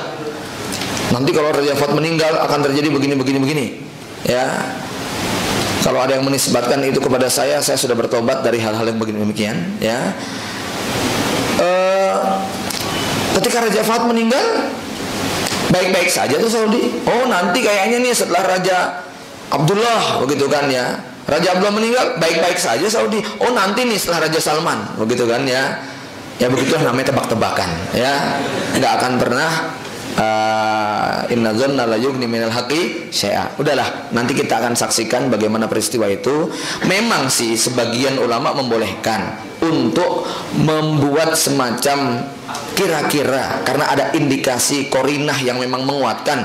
Tetapi salah satu syaratnya tidak boleh memastikan dan tidak boleh menafikan adanya kemungkinan yang lain, karena ini keniscayaan. Ini ciri yang pertama. Jadi wafatnya kemudian sang khalifah, 3 putra mahkotanya rebutan Mekah, tidak ada satupun yang berkuasa. Muncul seorang pemuda bernama Muhammad Al-Mahdi, Muhammad bin Abdullah Al-Mahdi. Kata Nabi, ciri-cirinya adalah yusbihuni fi khuluqi wala yusbihuni fi khalqi. Imam Mahdi itu akhlaknya mirip dengan aku, walaupun wajahnya beda dengan aku. Dalam tafsirnya, yusbihuni fi siroti wala yusbihuni fi suroti. Sirohnya, perjalanan hidupnya mirip dengan Nabi, langkah perjuangannya mengikuti jejak Nabi, wajahnya, surahnya tidak sama dengan Nabi SAW. Bapak Ibu yang dimuliakan Allah Subhanahu Wa Taala. Kemudian ciri yang lain apa? Terjadi gejolak di Timur Tengah, di wilayah Syam.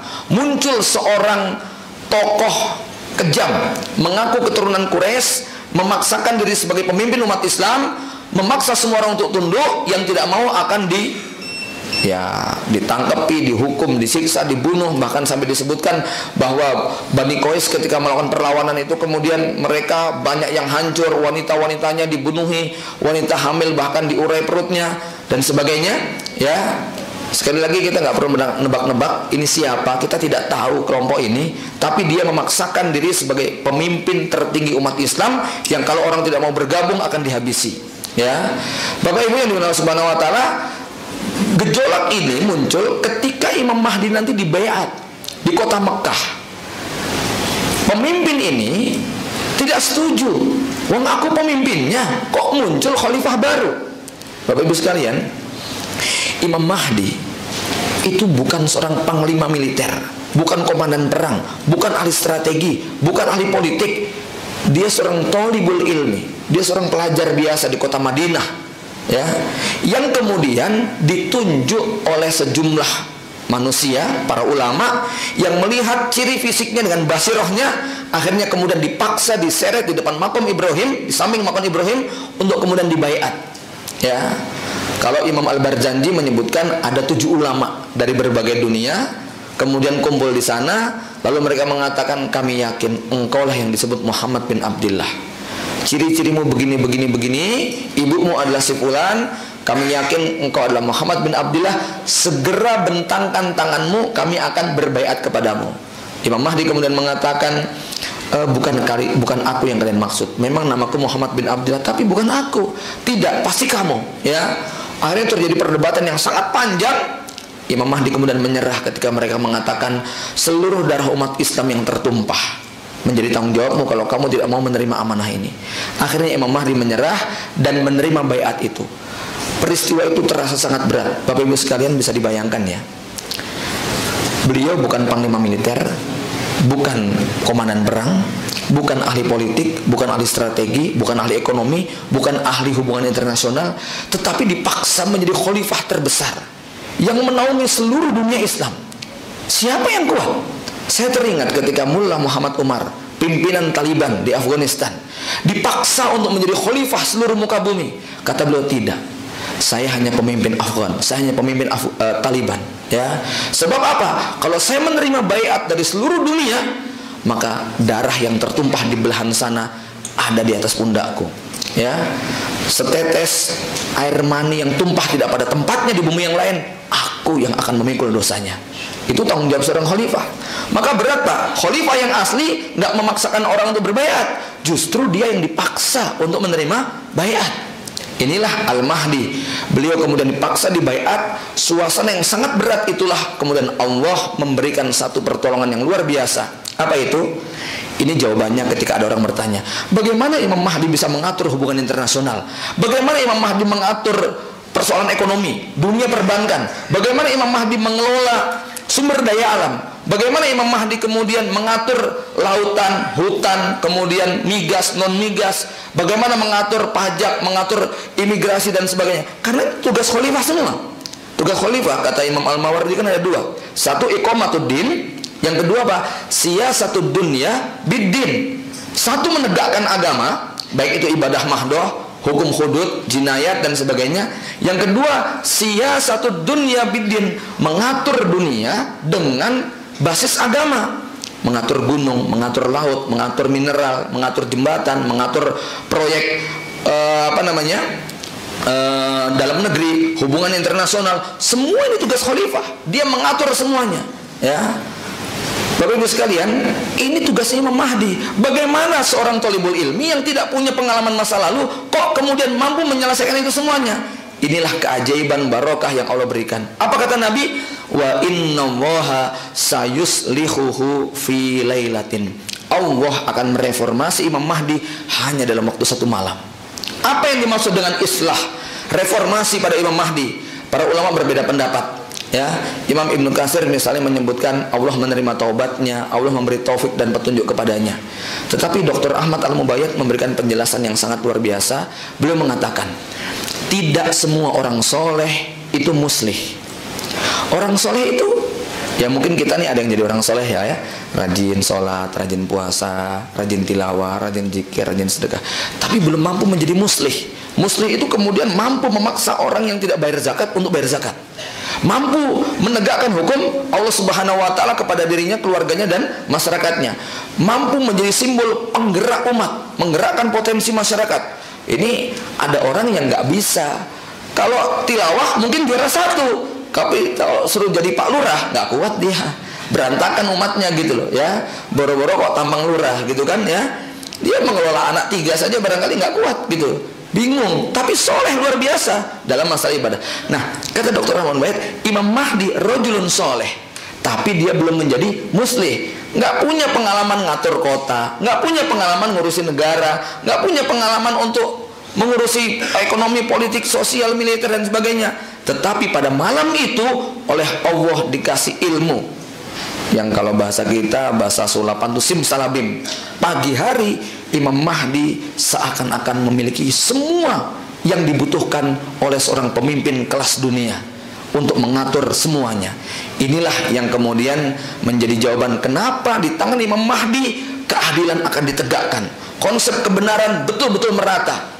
Yang sebelumnya bumi isinya adalah curang dan dolim semuanya. Bapak Ibu sekalian, bayangkan kalau kemudian hari ini ada 375 orang yang harta kekayaannya setara dengan 4 miliar penduduk dunia. Di mana keadilan? Ya, laut kok milik satu orang, pulau kok milik satu orang, gunung milik satu orang, kekayaannya ratusan triliun yang kalau dibagi kepada miliaran orang ini, Masya Allah. Alam semesta ini, dunia Islam kaya raya yang luar biasa. Pernah ada satu simulasi ya, minyak Saudi eksplorasinya ketika dijual dengan harga normal dunia saat itu lalu dibagikan hasilnya kepada 1,5 miliar umat Islam di seluruh dunia, per kepala per hari dapat jatah 30.000 rupiah.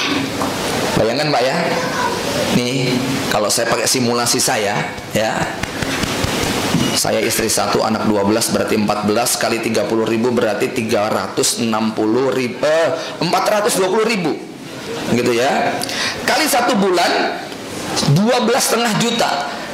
Tidur nganggur, tidur tapi makmur, ngelekar dibayar, kira-kira gitu Pak. Kira-kira kalau penghasilan saya 12,5 juta tanpa harus berbuat apa-apa, sudah cukup belum itu Pak? Insya Allah cukup lah ya. Bapak Ibu punya penghasilan 30.000 per hari per kepala, itu dibagi kepada 1,5 miliar. Itu baru minyak, gas yang ada di Saudi. Bagaimana kalau alam Indonesia ini kemudian dibagikan merata kepada seluruh penduduk Indonesia? Kayak apa makmurnya kita Pak?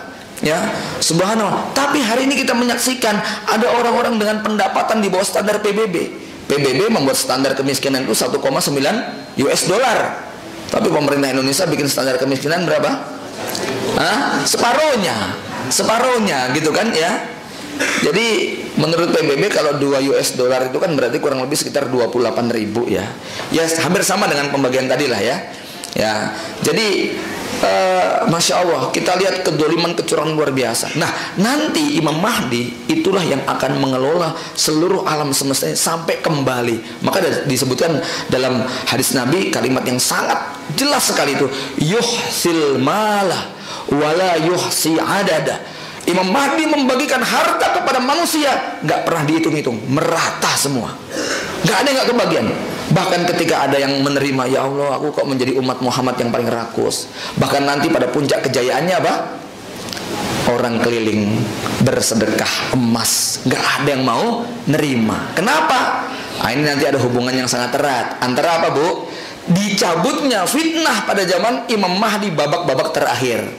Ya, ketika turunnya Nabi Isa. Kan tadi kita sudah sebut ya, fitnah itu ada 3 ya. Fitnah ahlas, yaitu pembantaian, pembunuhan, peperangan. Yang kedua fitnah sarro, fitnah harta, tahta, wanita. Yang ketiga fitnah aliran sesat, ideologi menyimpang, yang disebut fitnah duhaima. Nah, fitnah yang kedua ini di zaman Imam Mahdi pun dicabut. Betul-betul rasa cinta kita kepada harta itu berkurang, bahkan nggak ada. Sampai dibagi-bagi sedekah, nggak mau nerima. Hari ini Pak, sesoleh apapun antum, sekaya apapun antum, kalau saya bawa duit 1 miliar saya sebar, mesti rebutan. Mesti itu. Kenapa? Kita masih dibuat cinta dengan harta, gitu loh. Masih. Artinya ini fitnah ini memang belum dicabut oleh Allah Subhanahu wa Ta'ala. Nanti dicabut pada zaman Nabi Isa, dan itulah keadilan yang seadil-adilnya. Betul-betul. Jadi gini Pak, Bu, makmur itu bukan sekedar bahwa proses produksi dengan distribusi itu seimbang, tetapi kelapangan hati ini juga harus dimunculkan. Mau hebat apapun produksinya, mau semerata apapun distribusinya, kalau hati ini tidak lapang, tetap saja rebutan, ya tidak? Sekarang nih, apa namanya? Ini yang hadir berapa kira-kira? 500 sebutlah. Panitia sudah menyediakan roti 500. Tapi kalau di antara kita ada yang rakus dan tamak, ada yang kelaparan nggak kira-kira? Tetap saja ada. Ya. Nah, nanti Islam punya konsep perpaduan yang sangat indah. Kalau teori barat, teknologi barat sibuk dengan yang namanya produksi. Kalau bahasa lainnya kerja. Kira-kira gitu ya.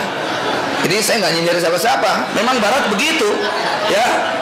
Tiap hari kerja terus begitu. Islam sibuk dengan distribusi. Tapi bukan hanya menyibukkan dengan distribusi supaya merata, sibuk menata hati. Ini luar biasa konsep Islam, Pak. Kenapa? Sehebat apapun pekerjaan kita, kalau kemudian distribusinya tidak merata, tetap akan ada orang yang nggak kebagian jatah. Macam itu. Tapi ketika kemudian distribusi merata, itu harus diatur pakai konsep. Islam punya aturan. Tetapi kan ada manusia yang hatinya nggak bisa puas, maka pakai aturan. Nah, di zaman Imam Mahdi, subhanallah, bukan cuma konsep yang bagus, tetapi oleh Allah Subhanahu wa Ta'ala dicabut itu rasa dengki, rasa iri, rasa rakus dan tamak. Sampai kemudian jangankan kok dibagi-bagi secara sukarela. ya, dijatah apa namanya, kalau zaman kita dijatah saja pada rebutan semuanya, kan macam gitu ya. Nah Bapak Ibu sekalian, kembali kepada Imam Mahdi yang akan muncul tadi, tanda apa Pak? Gejolak sosial ya. Jadi terjadi perebutan kekuasaan, terjadi munculnya seorang yang mengaku pemimpin internasional, kemudian terjadi pertumpahan darah di antara sesama kaum muslimin, pertikaian di antara umat Islam makin memuncak. Saya baca tweetnya Mustafa Nahrawardaya, Wardan atau Wardaya ya, tokoh Muhammadiyah, PP Muhammadiyah, Masya Allah ya. Ini bukan ramalan ya, tapi beliau mengatakan hati-hati, menjelang pertengahan Agustus nanti akan terjadi perubahan politik yang membuat jantung Anda berdegup. Siap-siap, kata dia. Untuk Indonesia kayak gitu Pak, tapi untuk tingkat dunia menjelang Imam Mahdi itu terjadi keguncangan yang luar biasa, kata Rasulullah SAW. Maka ada yang menggambarkan Imam Mahdi itu mirip seperti bayi yang mau lahir ya. Bayi yang mau lahir itu ada tanda-tandanya ya. Hamil dulu yang pertama ya, 1 bulan, 2 bulan, 3 bulan ya. Tapi orang kalau ngelihat baru 3 bulan, orang bilang masih apa? Ah masih lama. Nanti kalau sudah 9 bulan, 2 hari, 3 hari, 4 hari, 5 hari, 7 hari, mulai suaminya panik, cek HPL terus, kapan nih, kapan begitu ya. Ketika menjelang melahirkan itu ada tanda-tanda yang kuat. Apa Bu tanda-tandanya Bu? Ibu-ibu paling paham ya. Terjadi kontraksi, guncangan pada rahimnya ya. Kemudian bawa ke bidan, bidan ngecek, oh baru pembukaan 1 Pak, masih lama Bu. Ini ibu-ibu yang bisa menjawab ya. Kalau wanita hamil mau melahirkan baru pembukaan 1, pembukaan 2, pembukaan 3, itu ibu-ibu hamil masih sempat ketawa, masih sempat senyum, bahkan masih bisa WA-an ya. Kemarin malam ketika adik saya kayak gitu, Mas doain ya baru pembukaan segini, mudah-mudahan cepat lancar, itu masih bisa. Itu tandanya lahirnya masih lama, itu loh ya. Tapi Bu, kalau sudah pembukaan 9-10 itu apa yang bisa ibu lakukan? Hanya ada tangisan, jeritan, rintihan yang sangat menyayat dan menyakitkan. Suami yang di samping itu betul-betul nggak tega untuk menyaksikan. Kira-kira seperti itulah kemunculan Imam Mahdi. Ketika memang betul-betul mau muncul, umat Islam hanya memiliki derayan air mata dan tumpahan darah di mana-mana. Artinya kalau Bapak Ibu hari ini masih bisa ngopi pagi, makan gorengan, beli cilok, begitu ya, masih lama Pak Imam Mahdi itu ya. Ya. Tapi nggak tahu ya, ini kan di sini gitu loh ya. Di Suriah sana mungkin sudah betul-betul kehabisan napas dan darah gitu kan. Ya, dan memang peristiwa ini terjadi sifatnya secara umum, bahwa di berbagai belahan dunia ada orang Islam yang masih menikmati, ya itu tidak menafikan. Saya percaya ketika nanti Imam Mahdi itu muncul, masih sangat mungkin ada umat Islam yang nggak tahu Imam Mahdi. Apa itu Imam Mahdi? Gitu kan? Nggak tahu itu jenis makanan atau jenis pakaian atau merek otomotif, kan nggak tahu mereka. Ya, bahkan ketika saya bawa poster Imam Mahdi itu, ada yang nanya, Ustadz, bedanya Imam Mahdi sama minal Mahdi ilal Lahdi itu apa? Ya Allah, Joko sembung loro untu gitu ya, nggak nyambung ya. Imam Mahdi, jujur Pak, itu tukang tambal ban nanya saya gitu, saya bawa poster itu, dia baca, Ustaz, bedanya Imam Mahdi sama minal Mahdi ilal Lahdi itu apa? Mungkin dia waktu SD dengerin pengajian ustadznya ya, utlubul ilma minal Mahdi ilal Lahdi gitu loh ya. Bapak Ibu sekalian yang dimuliakan Allah Subhanahu wa taala, maka Imam Mahdi ini kemudian akhirnya dipilih oleh kaum muslimin berbondong-bondong. Nah, dari mana kita mengetahui tanda yang paling kuat? Yaitu tanda yang ketiga, gejolak alam semesta. Inilah tanda yang tidak bisa kita pungkiri. Banyak tanda-tanda lain yang hadisnya diperselisihkan ya. Dr. Ahmad Mubayyad termasuk yang menghasankan hadis riwayat dari cucunya Ibnu Abbas ya, anaknya Ibnu Abbas, di mana beliau menyebutkan la yahrujul mahdi hatta tatlu'a ma'asyamsi ayat. Beliau mengatakan tanda Imam Mahdi secara alam semesta adalah munculnya bintang meteor yang menabrak bumi. Bapak Ibu sekalian, ayat hadis tentang hujan batu dari langit itu banyak sekali. Am amintum man fis samai ayursil alaikum hasiba. Orang-orang kafir Quraisy itu kalau nantang Rasul, askit alaina kisafan minas sama gitu ya. Jadi ayat tentang hujan meteor batu dari langit itu banyak. Hadis Nabi juga begitu. Fi hadil ummah khosfun wa qazfun wa maskhun. Akan ada hujan batu pada umat ini. Tapi kita tidak tahu kapan. Nah, dalam riwayat asar tadi disebutkan Imam Mahdi tandanya muncul bintang meteor yang menabrak bumi. Yang kedua apa tandanya? Surutnya sungai Efrat. Ya, sungai Efrat akan mengering memunculkan gunung emas yang menjadi objek rebutan manusia. Dalam 100 manusia yang berebut, satu selamat, 99 akan tewas. Ya. Kemudian apalagi tanda lainnya? Tanda lainnya terjadi gempa bumi yang sangat dahsyat.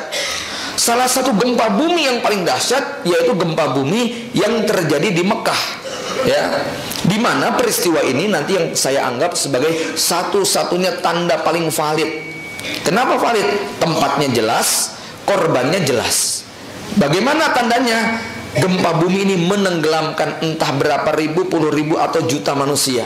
Sebab gempa bumi ini memakan kelompok yang tadi saya sebutkan, yaitu dalam beberapa riwayat disebut dengan nama As-Sufyani, pemimpin Quraisy yang mengaku sebagai pemimpin Islam, memaksakan kehendak, nggak terima dengan adanya Imam Mahdi, mengirim utusan untuk membunuh Imam Mahdi, tapi berhasil digagalkan. Lalu kemudian As-Sufyani memberangkatkan sendiri pasukannya. Ketika sampai di sebuah daerah antara Mekah dengan Madinah, di satu lapangan yang namanya Al-Baida, padang pasir Al-Baida, di situ terjadi gempa bumi yang sangat dahsyat, menenggelamkan semuanya. Yang depan, yang belakang, yang tengah, kata Nabi, bahkan yang sedang jalan-jalan di pasar, di kebun, itu semua ditenggelamkan oleh Allah Subhanahu wa taala. Cuman satu orang yang selamat, kata Nabi. Summa yukhbirun nas. Kemudian dia ceritakan peristiwa yang sangat heboh ini. Bapak Ibu sekalian, jadi kalau kita nanti mendengar ada informasi bahwa terjadi gempa dahsyat, dan gempa ini kemungkinan juga disusul dengan dipicu ya oleh tanda yang berikutnya, yaitu apa? Yahrujun nar min ardil Hijaz. Keluarnya api dari perut bumi, yaitu bumi Hijaz. Ketika gempa, api keluar menyembur. Api ini kata Nabi ya, hatta tudi'a a'naqal ibil bi Busra. Api ini kemudian bisa dilihat dari arah Busra. Kenapa? Onta-onta yang ada di sana lehernya menyala semua. Busra dengan Hijaz itu jaraknya 800 mil, 1200 km ya. Jaraknya seperti Jakarta Makassar. Di Makassar ada gempa, ada gunung api. Lah kok di Jakarta, di Jakaperma ini, kok kemudian kucing-kucing kita lehernya nyala semua? Bisa dibayangkan tingginya kayak apa? Saya pernah diskusi ngobrol dengan seorang pakar gempa, dosen IPA, Dr. Gamal namanya. Dia cerita bahwa di bawah Jazirah Hijaz, Jaziratul Arab, itu merupakan pertemuan lempeng dunia. Gesekan yang terjadi meniscayakan sumber daya alam berupa gas dan minyak bumi menyembur ke langit. Diprediksi ketinggiannya 6 km ke atas. Maka itu bisa dilihat dari jarak 1200 km. Nah, kalau peristiwa ini sudah terjadi, insya Allah tidak kita ragukan di Mekah sedang terjadi proses pembaiatan Imam Mahdi. Buat Bapak Ibu yang sudah mendaftarkan haji, nggak usah takut ya, tetap berangkat gitu loh. Karena ada yang kemudian jangan, hati-hati nanti, nggak apa-apa ya. Nanti kalau meninggal di sana tinggal selamatan begitu ya. Ya mudah-mudahan syahid kan begitu. Kata Nabi apa? Semua ditenggelamkan. Ibunda Isa protes, ya Rasulullah, kan tidak semuanya bergabung dengan pasukan tadi untuk menyerang orang yang Imam Mahdi ini, gitu ya. Kata Rasulullah, ya semua akan ditenggelamkan, tapi nanti akan dibangkitkan menurut niat masing-masing. Jadi tergantung niatnya. Kalau niatnya gabung dengan kelompok tadi, dia mati durhaka itu. Ya kenapa? Ingin memerangi Imam Mahdi. Tapi kalau nggak sengaja lagi jalan-jalan, lagi umroh, gitu kan, lagi di pasar, kok kena efek. Semuanya tergantung niat masing-masing. Bapak Ibu sekalian, jadi ini 3 tanda yang kita ketahui bahwa Imam Mahdi berarti sudah muncul di kota Mekah. Terjadilah perubahan politik global. Bapak Ibu sekalian, pakar dunia banyak yang menganalisa tentang bagaimana dunia bisa berubah. Ya, Soviet bisa runtuh bagaimana? Hari ini Amerika mendominasi, Cina mulai menyusul, negara Rusia mulai bangkit. Ya, kita lihat dominasi dunia nanti akan berkutat pada 3 poros kekuatan dunia. Nabi SAW menyebutkan, wa'udtum haitsu bada'tum, wa'udtum haitsu bada'tum, wa'udtum haitsu bada'tum. Kalian nanti akan kembali sebagaimana kalian memulai. Kalau ini saya memaknakan ada 5 atau 6 makna. Salah satu maknanya adalah kembalinya poros kekuatan dunia menjadi 3. 1 Romawi, yang kedua Persia, yang ketiga Islam. Romawi hari ini didominasi oleh Imperium Barat, Amerika, Eropa, dan negara-negara sekutu yang berafiliasi ke sana. Persia hari ini didominasi oleh Iran yang didukung oleh Cina, Rusia, dan negara-negara blok timur. Sementara Islam hari ini belum nampak. Sebagaimana dulu Persia dan Romawi muncul, Islam keluar mampu menaklukkan keduanya, maka hadis ini akan terulang kembali sebagaimana yang termuat di dalam riwayat Muslim, takzuna jaziratul Arab. Kalian nanti akan menaklukkan jazirul Arab. Fayaftahu Allahu lakum. Kemudian Allah memberi kemenangan kepada kalian. Inilah awal Imam Mahdi kemudian dibayat di Mekah. Mekah yang hari ini kondisinya barangkali sudah mulai banyak berubah, terutama pasca kebijakan bin Salman, ya, Raja Salmannya kita melihat kebijakannya cukup baik awal-awal, tapi kemudian mulai dipegang oleh putra mahkota yang bernama bin Salman. Kita mendengar berita yang mudah-mudahan Allah memberi keselamatan. Kemarin siapa? Safar Hawali baru ditangkap setelah menulis buku setebal 3000 halaman. Padahal nasihatnya bagus, ya, nasihat kepada pemerintah. Tapi kemudian beliau dan kedua orang anaknya langsung dicokok ke penjara. Yang terbaru baru kemarin Syekh Ali Al-Ghamidi, beliau padahal dalam kondisi masih diinfus badannya menggunakan tabung gas, sedang dikerumuni tamu-tamu, saat itu juga langsung diangkut ke penjara. Saya tidak tahu, ya, bagaimana kemudian kebijakan-kebijakan berikutnya, tetapi yang jelas janji Rasul nanti Jaziratul Arab akan kembali betul-betul ke pangkuan Islam. Dan ada satu hadis yang mengisyaratkan, menarik hadis ini. Nabi menyebutkan, wa inna dina la ya'ruju ilal hijazi kama ta'rujul hayyatu ila juhriya. Ya, wa innal imana, iman akan kembali lagi ke bumi Hijaz sebagaimana seekor ular yang kembali ke sarangnya. Jadi dulu Hijaz, Mekah, Madinah itu pusat keimanan. Ya, iman berada di negeri ini. Kemudian menjelang akhir zaman, iman itu keluar seperti seekor ular yang keluar. Tapi nanti apa? Balik lagi ke sana sebagaimana ular yang kembali ke sarangnya. Jadi hadis ini memberi isyarat bahwa iman, kekuatan iman dan Islam sempat keluar, dan kita tidak tahu kapan waktu pastinya, sampai kapan, dan kemudian betul-betul kembalinya itu kapan, kita tidak mengetahui. Tetapi bahwa ketika nanti Imam Mahdi menguasai jazirah, pasti dia akan memberlakukan Islam persis seperti Islam yang dibawa oleh Rasulullah SAW. Dalilnya apa? Yusbihuni fi khuluqi wala yusbihuni fi khalqi. Imam Mahdi itu akhlaknya, perangainya, konsepnya itu persis sebagaimana yang aku miliki. Bapak Ibu sekalian, ketika Al-Mahdi kemudian berkuasa di Mekah, apa yang terjadi berikutnya? Summa takzuna Faris. Kemudian kalian akan menaklukkan Persia. Fayaftahu hawlakum. Terjadi peperangan melawan bangsa Persia. Di mana Persia hari ini? Iran. Hari ini negeri yang mewakili Persia adalah Iran. Imperium Iran, kita tahu Iran atau Syiah memiliki akidah yang agak mirip dengan kita dalam masalah Al-Mahdi. Maksudnya sama-sama meyakini Imam Mahdi. Tetapi Al-Mahdi versi Syiah berbeda dengan versi Ahlu Sunnah. Ya, Imam Mahdinya Syiah Muhammad bin Hasan Al-Askari, ya, yang muncul entah berapa ratus atau ribu tahun yang silam. Waktu itu masih bayi dan masih sembunyi. Sebentar lagi akan keluar katanya. Tapi tentu saja ini dongeng belaka yang tidak akan menjadi kenyataan. Sampai kapanpun Imam Mahdi mereka ditunggu, nggak akan mungkin keluar. Dan betapa kecewanya mereka ketika muncul Imam Mahdi yang namanya Muhammad bin Abdullah, bukan dari kalangan mereka. Maka terjadilah peperangan antara kita dengan Imam Mahdi dengan Persia. Perang ini diduga kuat ada campur tangan koalisi dengan bangsa Romawi. Kenapa? Dalam hadis Muslim lain disebutkan, satu solihuna rumah sulhan aminan wa tuqatiluna aduwan min waraikum. Kalian nanti akan berdamai dengan bangsa Romawi dengan perjanjian damai yang betul-betul aman. Kalau sekarang bukan perjanjian damai, tapi penyerahan diri. Ya, tapi di zaman Imam Mahdi ini betul-betul berdamai. Kenapa bangsa Romawi mau berdamai? Ada banyak kemungkinan. Yang pertama, Barat gelisah dengan pertumbuhan Imperium Persia hari ini. Bagaimanapun dominasi Persia yang didukung oleh Rusia, didukung oleh Cina, ini tidak bisa dipungkiri menyaingi Imperium Barat, Amerika dan Eropa. Ya, pada saat yang sama, Barat mampu membaca peluang umat Islam punya sejarah permusuhan yang cukup panjang dengan bangsa Persia. Ya, maka kemudian Barat, kita tahu karakter Barat dengan Timur berbeda, Bu, Pak.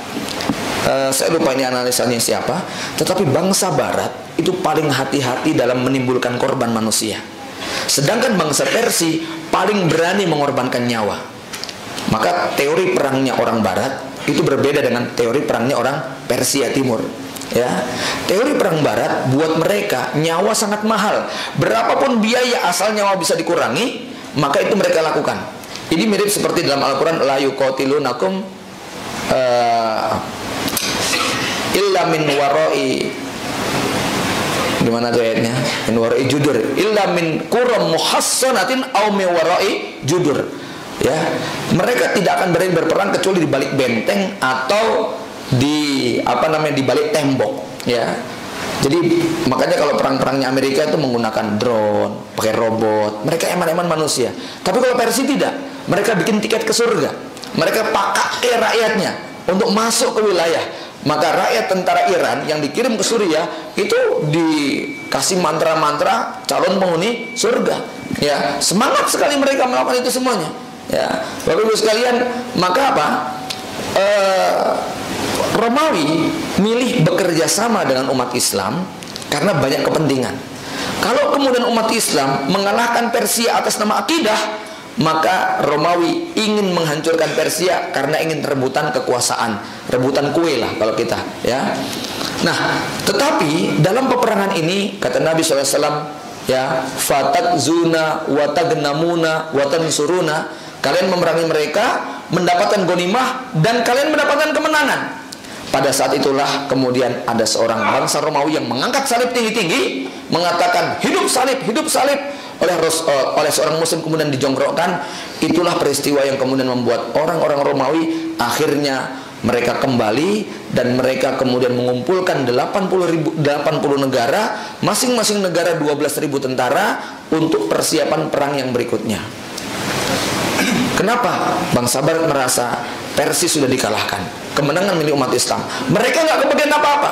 Ghanimah berupa gunung emas yang muncul, mereka nggak kebagian, sebab Al-Mahdi akan membagikan ghanimah ini sesuai dengan syariat Islam, nggak akan diberikan kepada bangsa Barat. Maka kemudian orang Barat berkhianat, Romawi berkhianat, masuklah pada babak yang ketiga, yaitu summa takzunar Rum, kalian akan menaklukkan bangsa Romawi, lalu Allah memberi kemenangan. Ini peperangan yang super dahsyat, disebut dengan Al-Malhamah Al-Kubra. Orang Barat katanya menyebut dengan nama Armageddon. Einstein bahkan sudah punya prediksi. Dia mengatakan bahwa saya tidak tahu senjata apa yang digunakan manusia pada perang dunia ketiga, tetapi perang berikutnya manusia aku pastikan akan berperang menggunakan batu dan kayu. Bapak Ibu sekalian, ini sudah dekat mau Dajjal keluar ini. Kenapa? Karena setelah itu Nabi mengatakan summa takzunad Dajjal. Kemudian kalian nanti akan memerangi Dajjal dan Allah memberi kemenangan kepada kalian. Bapak Ibu yang dimuliakan Allah Subhanahu wa taala, pada peperangan ini dampaknya sampai ke seluruh negeri.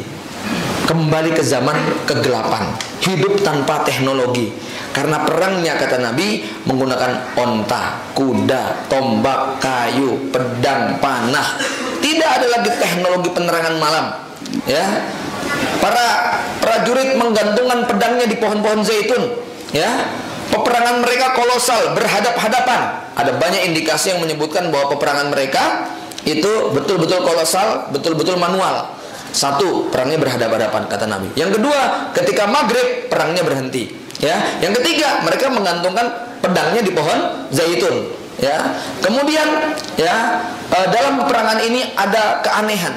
960.000 tentara Romawi itu dikalahkan dalam satu waktu bagian akhir. Jadi ketika kata Nabi pasukan pertama, pasukan kedua, pasukan ketiga meninggal syahid semua. Pasukan beraninya umat Islam nggak ada yang tersisa.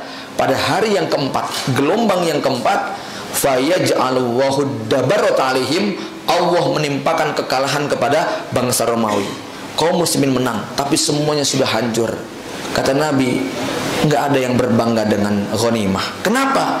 Dari 100 keluarga hanya satu yang tersisa.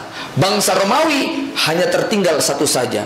Mayat mereka tersebar luas di mana-mana. Sampai kalau ada burung terbang di atasnya, sebelum sampai ke tengah, mati jatuh ke bawah.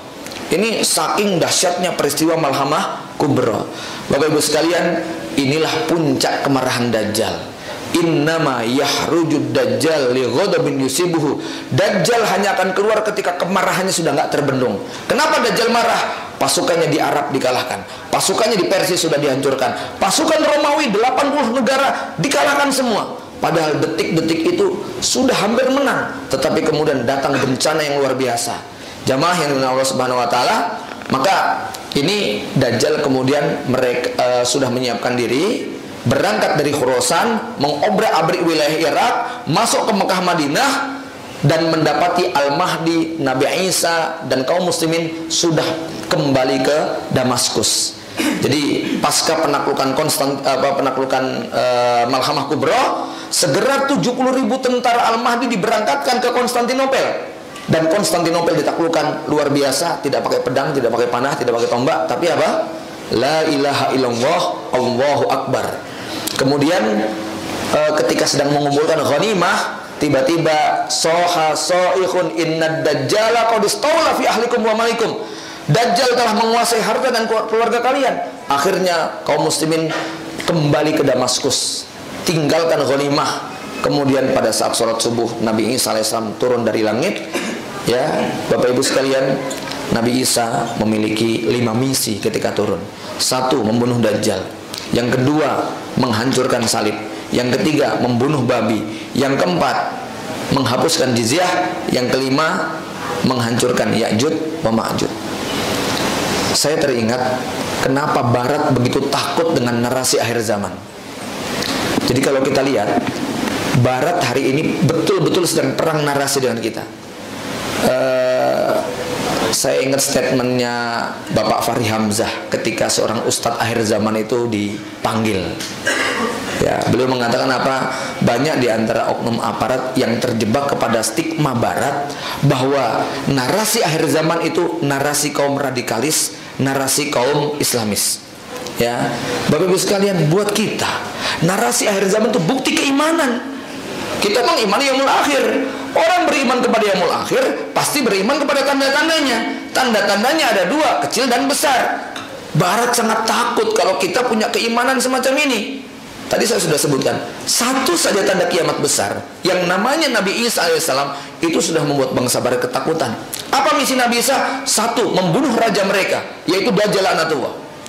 Jadi begini Bapak Ibu, hari ini fitnah yang ada di dunia, kalau boleh saya umpamakan, ini seperti semua benda-benda yang dialiri oleh listrik. Lampu nyala, kipas berputar, LCD kemudian menyala, laptop, HP, semua itu dialiri oleh listrik. Pekerjaan kita hari ini baru mematikan satu persatu. Lampu kita matikan, kipas angin kita matikan, semua kita matikan, begitu ya. Ya, kenapa? Ya, kita anggap itu simbol fitnah, ya. TV kita matikan, LCD kita matikan, tetapi yang lainnya masih menyala. Besok ketika Nabi Isa turun, itu Nabi Isa pekerjaannya bukan kemudian matikan tombol-tombol tadi. Beliau langsung ke pusat pembangkit tenaga listriknya. Tuasnya kemudian ditarik. Dengan terbunuhnya Dajjal, maka fitnah seluruh dunia berhenti seketika. Kenapa? Ini fitnah kapitalis global. Ada pusatnya. Ketika sang raja sudah mati, film-film Barat itu mewakili cerita begini loh Pak. Ya tidak. Bunuh pusatnya. Nanti langsung itu ya. Semua fitnah kemudian hilang. Maka dengan terbunuhnya Dajjal sebagai raja fitnah, ya, selesai fitnah itu. Apa lanjutan berikutnya? Nabi Isa turun untuk menghancurkan salib, lambang Kristen internasional. Ya, salib Vatikan akan dihancurkan. Orang Nasrani heran dan bingung. Ada yang menarik Bapak Ibu sekalian, Nabi Isa turun di Damaskus, di Menara Putih. Menara ini pada abad ke-7 zaman Imam bin Mukatsir itu rusak dan hancur. Kemudian menara ini dibangun. Siapa yang membangun? orang Nasrani, pakai duit mereka. Dan Nabi Isa besok turun mendarat di menara ini, bukan untuk kemudian disambut oleh mereka, tapi justru menghancurkan mereka. Kenapa? Nabi Isa membawa misi yang ketiga, menghapuskan jizyah. Kalau para khalifah masa lalu mendatangi suatu kaum, 3 yang ditawarkan: masuk Islam. Kalau mau masuk Islam apa? Bayar jizyah. Kalau mau bayar jizyah baru perang. Besok oleh Nabi Isa yang nomor 2 dicoret. Cuman 2 pilihan, ya, bersama kami atau lawan kami, begitu ya kira-kira. Masuk Islam atau kami perangi. Ini misi yang dibawa oleh Nabi Isa alaihissalam. Ya, Bapak Ibu yang dimuliakan Subhanahu wa taala, kenapa kok Nabi Isa membawa misi itu? Kenapa Nabi kok mengizinkan jizyah pada umat manusia di luar kaum muslimin? Karena fitnah yang hari itu menimpa kepada Yahudi Nasrani yang mentuhankan Nabi Isa, yang mentuhankan Uzair, yang melakukan berbagai konspirasi, memang fitnah yang sudah merata di seluruh dunia. Tapi ketika Nabi Isa nanti muncul, nggak ada hujah, nggak ada alasan buat mereka untuk menuhankan Nabi Isa. Kenapa? Wong Tuhannya sendiri nggak mengakui, kan begitu, ya? Nah, kamu menuhankan saya, wong saya itu bukan Tuhan kalian. Maka saat itu berlakulah firman Allah, wa immin ahlil kitabi illa la yu'minanna bihi qabla mautihi. Tidak ada satupun orang Yahudi dan Nasrani ketika nanti melihat Nabi Isa kecuali pasti dia beriman sebelum meninggal dunia. Ya, jamaah yang dimuliakan Allah Subhanahu wa taala, maka orang Nasrani berbondong-bondong untuk masuk Islam. Orang Yahudi juga berbondong-bondong untuk masuk Islam yang masih punya iman. Yang mereka hari ini hidup memang niat mencari kebenaran. Kenapa hari ini mereka mempertahankan akidah tadi? Ada 2 kelompok di antara mereka. Satu, para pemimpin mereka yang memaksakan rakyatnya untuk mengikuti akidah sesat, ya, karena kepentingan dunia. Karena memang kita tahu era gereja yang berkolaborasi dengan penguasa, tujuannya adalah untuk mengeksploitasi darah rakyat demi kepuasan para pemimpin gereja. Yang kedua, ada kelompok-kelompok gereja yang mereka mencari kebenaran tapi belum menemukan. Ya, ini kita akui, dan dalam Islam diakui ada kelompok-kelompok ini. Nah, cuman mereka belum mendapatkan kepuasan dengan ajaran Islam yang ada karena tidak mendapatkan informasi yang seimbang. Tapi mereka mengimani Nabi Isa sebagai nabi atau ya naik sebagai Tuhan, begitu ya. Nah, mereka pengen cari kebenaran itu. Maka besok ketika mereka berjumpa dengan Isa yang sesungguhnya, tidak ada pilihan mereka kecuali pasti beriman. Kenapa? Yang tidak beriman pasti akan dihancurkan. Nah, yang keempat ini yang paling berat, membunuh babi. Ya, kenapa kok babi dibunuh? Bapak Ibu, luar biasa sekali ya. Ketika ayat tentang babi itu turun, tidak ada efeknya, tidak ada pengaruhnya di Mekah dan Madinah. Ya, kenapa? Masyarakat nggak ada yang doyan babi. Orang Mekah nggak ada yang memelihara babi. Pernah nggak membaca hadis tentang sahabat ketabrak babi gitu? Ya, ya. Kalau jilat anjing ada, ya toh, ya. Tapi kalau kemudian disenggol babi, punya peternakan babi, itu nggak ada. Beda ketika ayat Khomer itu diturunkan. Ketika ayat Khomer diturunkan, betul-betul ekonomi politik sosial di Madinah terguncang. Kenapa? Lah ini komoditas utama. Maka ketika ayat babi itu turun, nggak signifikan, nggak ada pengaruhnya.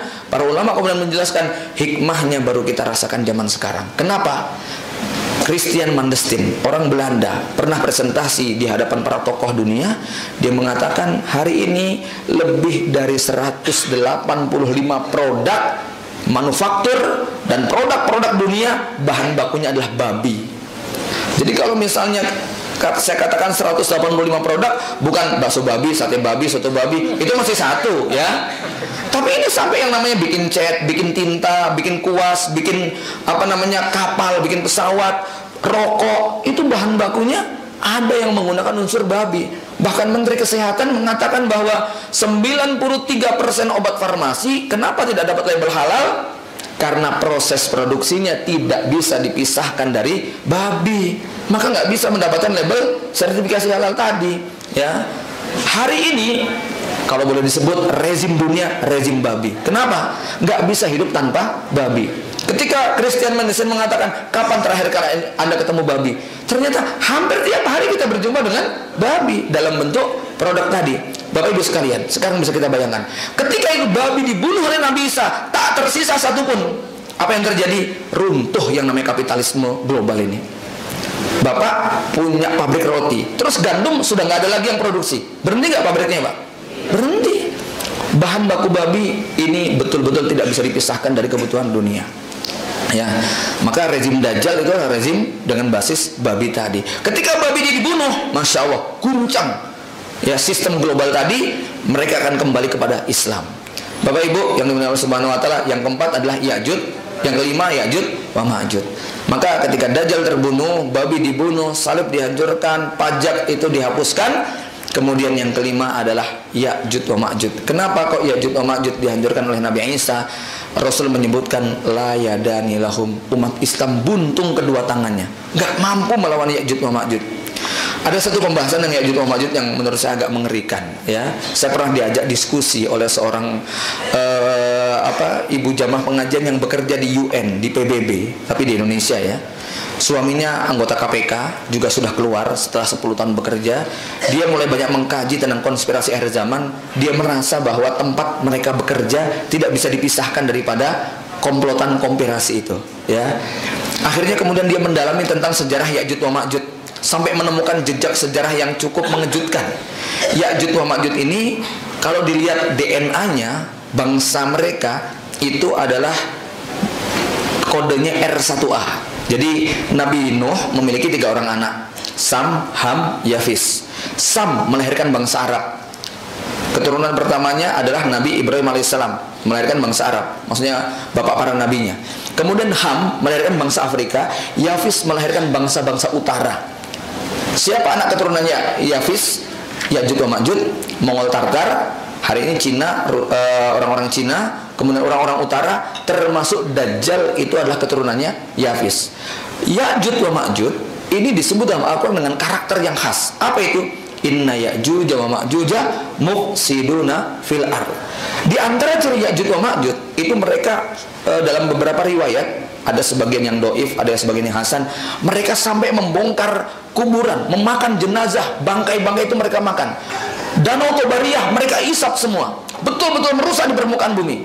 Nah itu pelacakannya Bapak Ibu sekalian, sampai dilacak ternyata rezim-rezim dari zaman dahulu memiliki DNA yang sama. Ini ilmu yang agak berat ya, saya tidak menguasainya.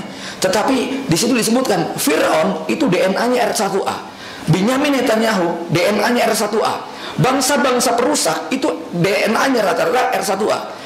Kemudian kalau kita lacak di berbagai negeri yang di situ ada perilaku kanibalisme, itu di situ akan dilacak DNA penduduknya mengandung R1A. Ya, bagaimana cara melacaknya? Tinggal dilihat kuburannya. Kalau di situ kepala dengan tulang rusuk kok terpisah, terjadi kanibalisme di sana. Kalau jenazahnya utuh nyambung, berarti tidak ada kanibalisme. Nah, ini menarik ketika kemudian saya tidak percaya dengan statementnya Syekh Nasir As-Sa'di ketika beliau mengatakan Amerika, Rusia, Cina, Australia, bangsa-bangsa besar itu Ya'juj wa Ma'juj. Itu ketika beliau menjelaskan tentang fitnatud Dajjal wa Ya'juj wa Ma'juj. Ya. Ya, kenapa? Karena jumhur mengatakan Ya'juj wa Ma'juj itu nanti di akhir zaman. Mereka sekarang belum dimunculkan oleh Allah Subhanahu wa taala. Ya, tapi ada yang kemudian memaksakan seperti pendapat Syekh Nasir As-Sa'di tadi bahwa Ya'juj wa Ma'juj itu Cina, Rusia, Korea, India, Jepang, semua itu Ya'juj wa Ma'juj. Mereka punya karakter sama, yufsiduna fil ard. Dan memang kalau karakter ini kita lihat pada bangsa-bangsa tadi, mereka punya perilaku yang aneh-aneh, Pak. Ya, bayi dimakan, ya tidak? Goreng ikan kepalanya masih mangap-mangap, gitu kan? Ya, apalagi itu perilaku yang aneh-aneh. Ya, mereka kalau kita buka di internet tuh punya, ya Allah, kecoa di jus, gitu kan? Ya, kemudian perilaku yang membingungkan, sate kelabang, gitu. Jadi ini karakter-karakter semacam ini tidak lazim untuk manusia, tapi memang perilaku-perilaku semacam itu ada pada bangsa mereka. Bapak Ibu sekalian, nah bangsa ini di akhir zaman ya betul-betul bangsa yang tingkat kerusakannya sangat luar biasa sampai umat Islam nggak berdaya untuk melawannya. Tapi memang secara sunnatullah Rasul mengatakan jihad global mengangkat senjata berakhir dengan terbunuhnya Dajjal. Setelah Dajjal terbunuh, syariat jihad berhenti. Apa dalilnya? La tazalu ta'ifatun min ummati. Pada kalimat terakhir Nabi mengatakan yuqatilun hatta yuqatilu akhiruhumud Dajjal. Pasukan terakhirnya Taifah Mansurah adalah siapa? Yang berhasil membunuh Dajjal. Maka setelah Dajjal sudah nggak ada qital. Ya, apa bukti berikutnya? Ya'juj wa Ma'juj tidak bisa dihadapi dengan jihad. Ya'juj wa Ma'juj dihadapi dengan doa Nabi Isa alaihissalam. Doa yang mustajab. Ketika kaum muslimin naik ke puncak Bukit Tursina, mereka diselimuti dengan kegelapan. Semua nggak ada yang berani menghadapi Ya'juj wa Ma'juj. Maka Rasulullah SAW menceritakan Nabi Isa berdoa, lalu muncul bencana dari langit, hujan ulat naghaf yang membakar, menggerogoti tengkuk-tengkuk Ya'juj wa Ma'juj. Mereka mati bergelimpangan, kemudian jenazah mereka tersebar di muka bumi, nggak ada sejengkal tanah yang dipakai buat mengubur. Nabi Isa berdoa yang kedua kalinya, lalu kemudian Allah kirimkan burung-burung unta yang menggigit, mencengkeram bangkai-bangkai mereka, dibuang ke lautan semua. Percikan darah dan daging mereka masih tersisa di muka bumi, kotor, membuat bau yang sangat menyengat. Nabi Isa berdoa yang ketiga kalinya, Allah menurunkan air hujan yang sangat deras, bumi bersih seperti kaca yang tersiram air. Maka terjadi perubahan alam semesta. Dr. Ahmad Al-Mubayyad mengatakan ketika menjelaskan hadis la taqumus sa'ah hatta ya'udal arabu bustanan wa anharo, kiamat tidak akan terjadi sampai negeri Arab yang kering kerontang itu berubah menjadi hutan, kebun dan sungai-sungai. Kata beliau bukan yusbiha, bukan yakuna, tapi ya'uda, kembali. Apa makna ya'uda? Dulu awal Allah menciptakan bumi, Arab itu hutan, tapi Nabi Adam diturunkan sudah jadi padang pasir, Pak. Nabi Ibrahim hijrah itu kering kerontang. Kapan proses itu terjadi? Nggak mungkin terjadi secara alami dengan hujan biasa. Pasti terjadi perubahan alam semesta yang sangat ekstrim. Apa penyebabnya? Beliau mengindikasikan hujan meteor, hancurnya kutub utara, melelehnya Antartika, itu menjadi penyebab kemudian terjadi perubahan alam semesta, di mana kemudian Arab menjadi hutan dan sungai, dan saya tidak tahu Indonesia waktu itu masih ada atau tidak. Bapak Ibu sekalian, semua terpusat di Timur Tengah. Kehidupan adanya di sana, berkumpulnya di Syam, semua berpusat di wilayah sana semua. Bapak Ibu sekalian, maka Ya'juj wa Ma'juj dihancurkan, mulailah kehidupan damai abadi terjadi pada zaman Nabi Isa. Kemudian Nabi Isa meninggal dunia, Imam Mahdi meninggal dunia, Al-Qahtani pelanjutnya meninggal dunia. Manusia seperti sejarah sebelumnya kembali murtad, kembali ingkar, ya. Tak terasa kemudian terjadi peristiwa terbitnya matahari dari barat. Orang-orang yang kaget, orang-orang yang murtad itu kaget, orang-orang yang tidak beriman itu terkejut. Mereka kembali bertobat, mereka beriman. Yauma la yanfa'u nafsun imanuha. Iman sudah nggak diterima. Amal soleh yang sebelumnya nggak pernah beramal juga nggak diterima. Maka tak lama setelah matahari terbit dari barat, muncul binatang dabah, binatang melata yang tidak diketahui ujung pangkalnya, keliling dunia dengan kecepatan yang sangat, membawa tongkat Nabi Musa dan cincin Nabi Sulaiman. Lalu siapa yang mendapatkan jitakan dari cincin tersebut, di kepalanya ada tulisan kafir. Yang ditotok dengan tongkatnya Nabi Musa, di kepalanya ada tulisan mukmin. Manusia sudah lupa dengan namanya, nama dirinya, nama anaknya, nama istrinya, nama tetangganya. Mereka hanya memanggil dengan kata-kata "Ei mukmin, ai kafir", gitu ya. Jadi panggilannya cuma mukmin dan kafir. Nah, tak lama kemudian bertiuplah angin lembut dari arah Yaman. Ini angin yang mencabut setiap nyawa orang yang beriman. Tak ada yang tersisa selama di dalam hatinya ada iman walau sebesar biji sawi. Maka yang tersisa tinggal orang kafir. Apakah kiamat segera terjadi? Dalam satu riwayat disebutkan kiamat tidak akan terjadi selama masih ada orang yang mengucapkan Allah, Allah, Allah. Generasi ini dulu tetangganya orang Islam. Rumahnya mungkin samping masjid, pernah mendengar azan dan iqomat. Tentu apalah kalau cuma nyebut nama Allah. Maka generasi ini meninggal dunia, lahirlah generasi anak cucunya. Mereka mengatakan, kita dulu pernah mendengar Allah ya, bapak kita ngomong-ngomong Allah. Allah itu apa toh? Mereka bisa menyebut nama Allah, tapi mereka tidak tahu siapa itu Allah. Generasi ini meninggal dunia. Yang tersisa generasi berikutnya, yang sama sekali tidak pernah mendengar kata-kata Allah, apalagi kok mengucapkannya. Bapak Ibu sekalian, kira-kira generasi ini paham tanda-tanda kiamat nggak? Mengerti Imam Mahdi, Dajjal, Nabi Isa, surga, neraka, mahsyar begitu? Allah saja nggak tahu, Islam saja nggak ngerti, ya.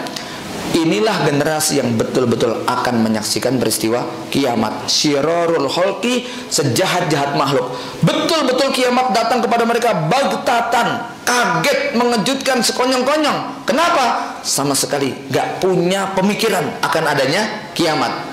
Kalau kita, Pak, Bu, hari ini ada tsunami, ada gempa bumi, ada hujan meteor misalnya, ya Allah, udah mau kiamat, persis seperti kajian waktu kemarin Ahad, gitu kan? Ya. Kenapa? Kita sudah belajar.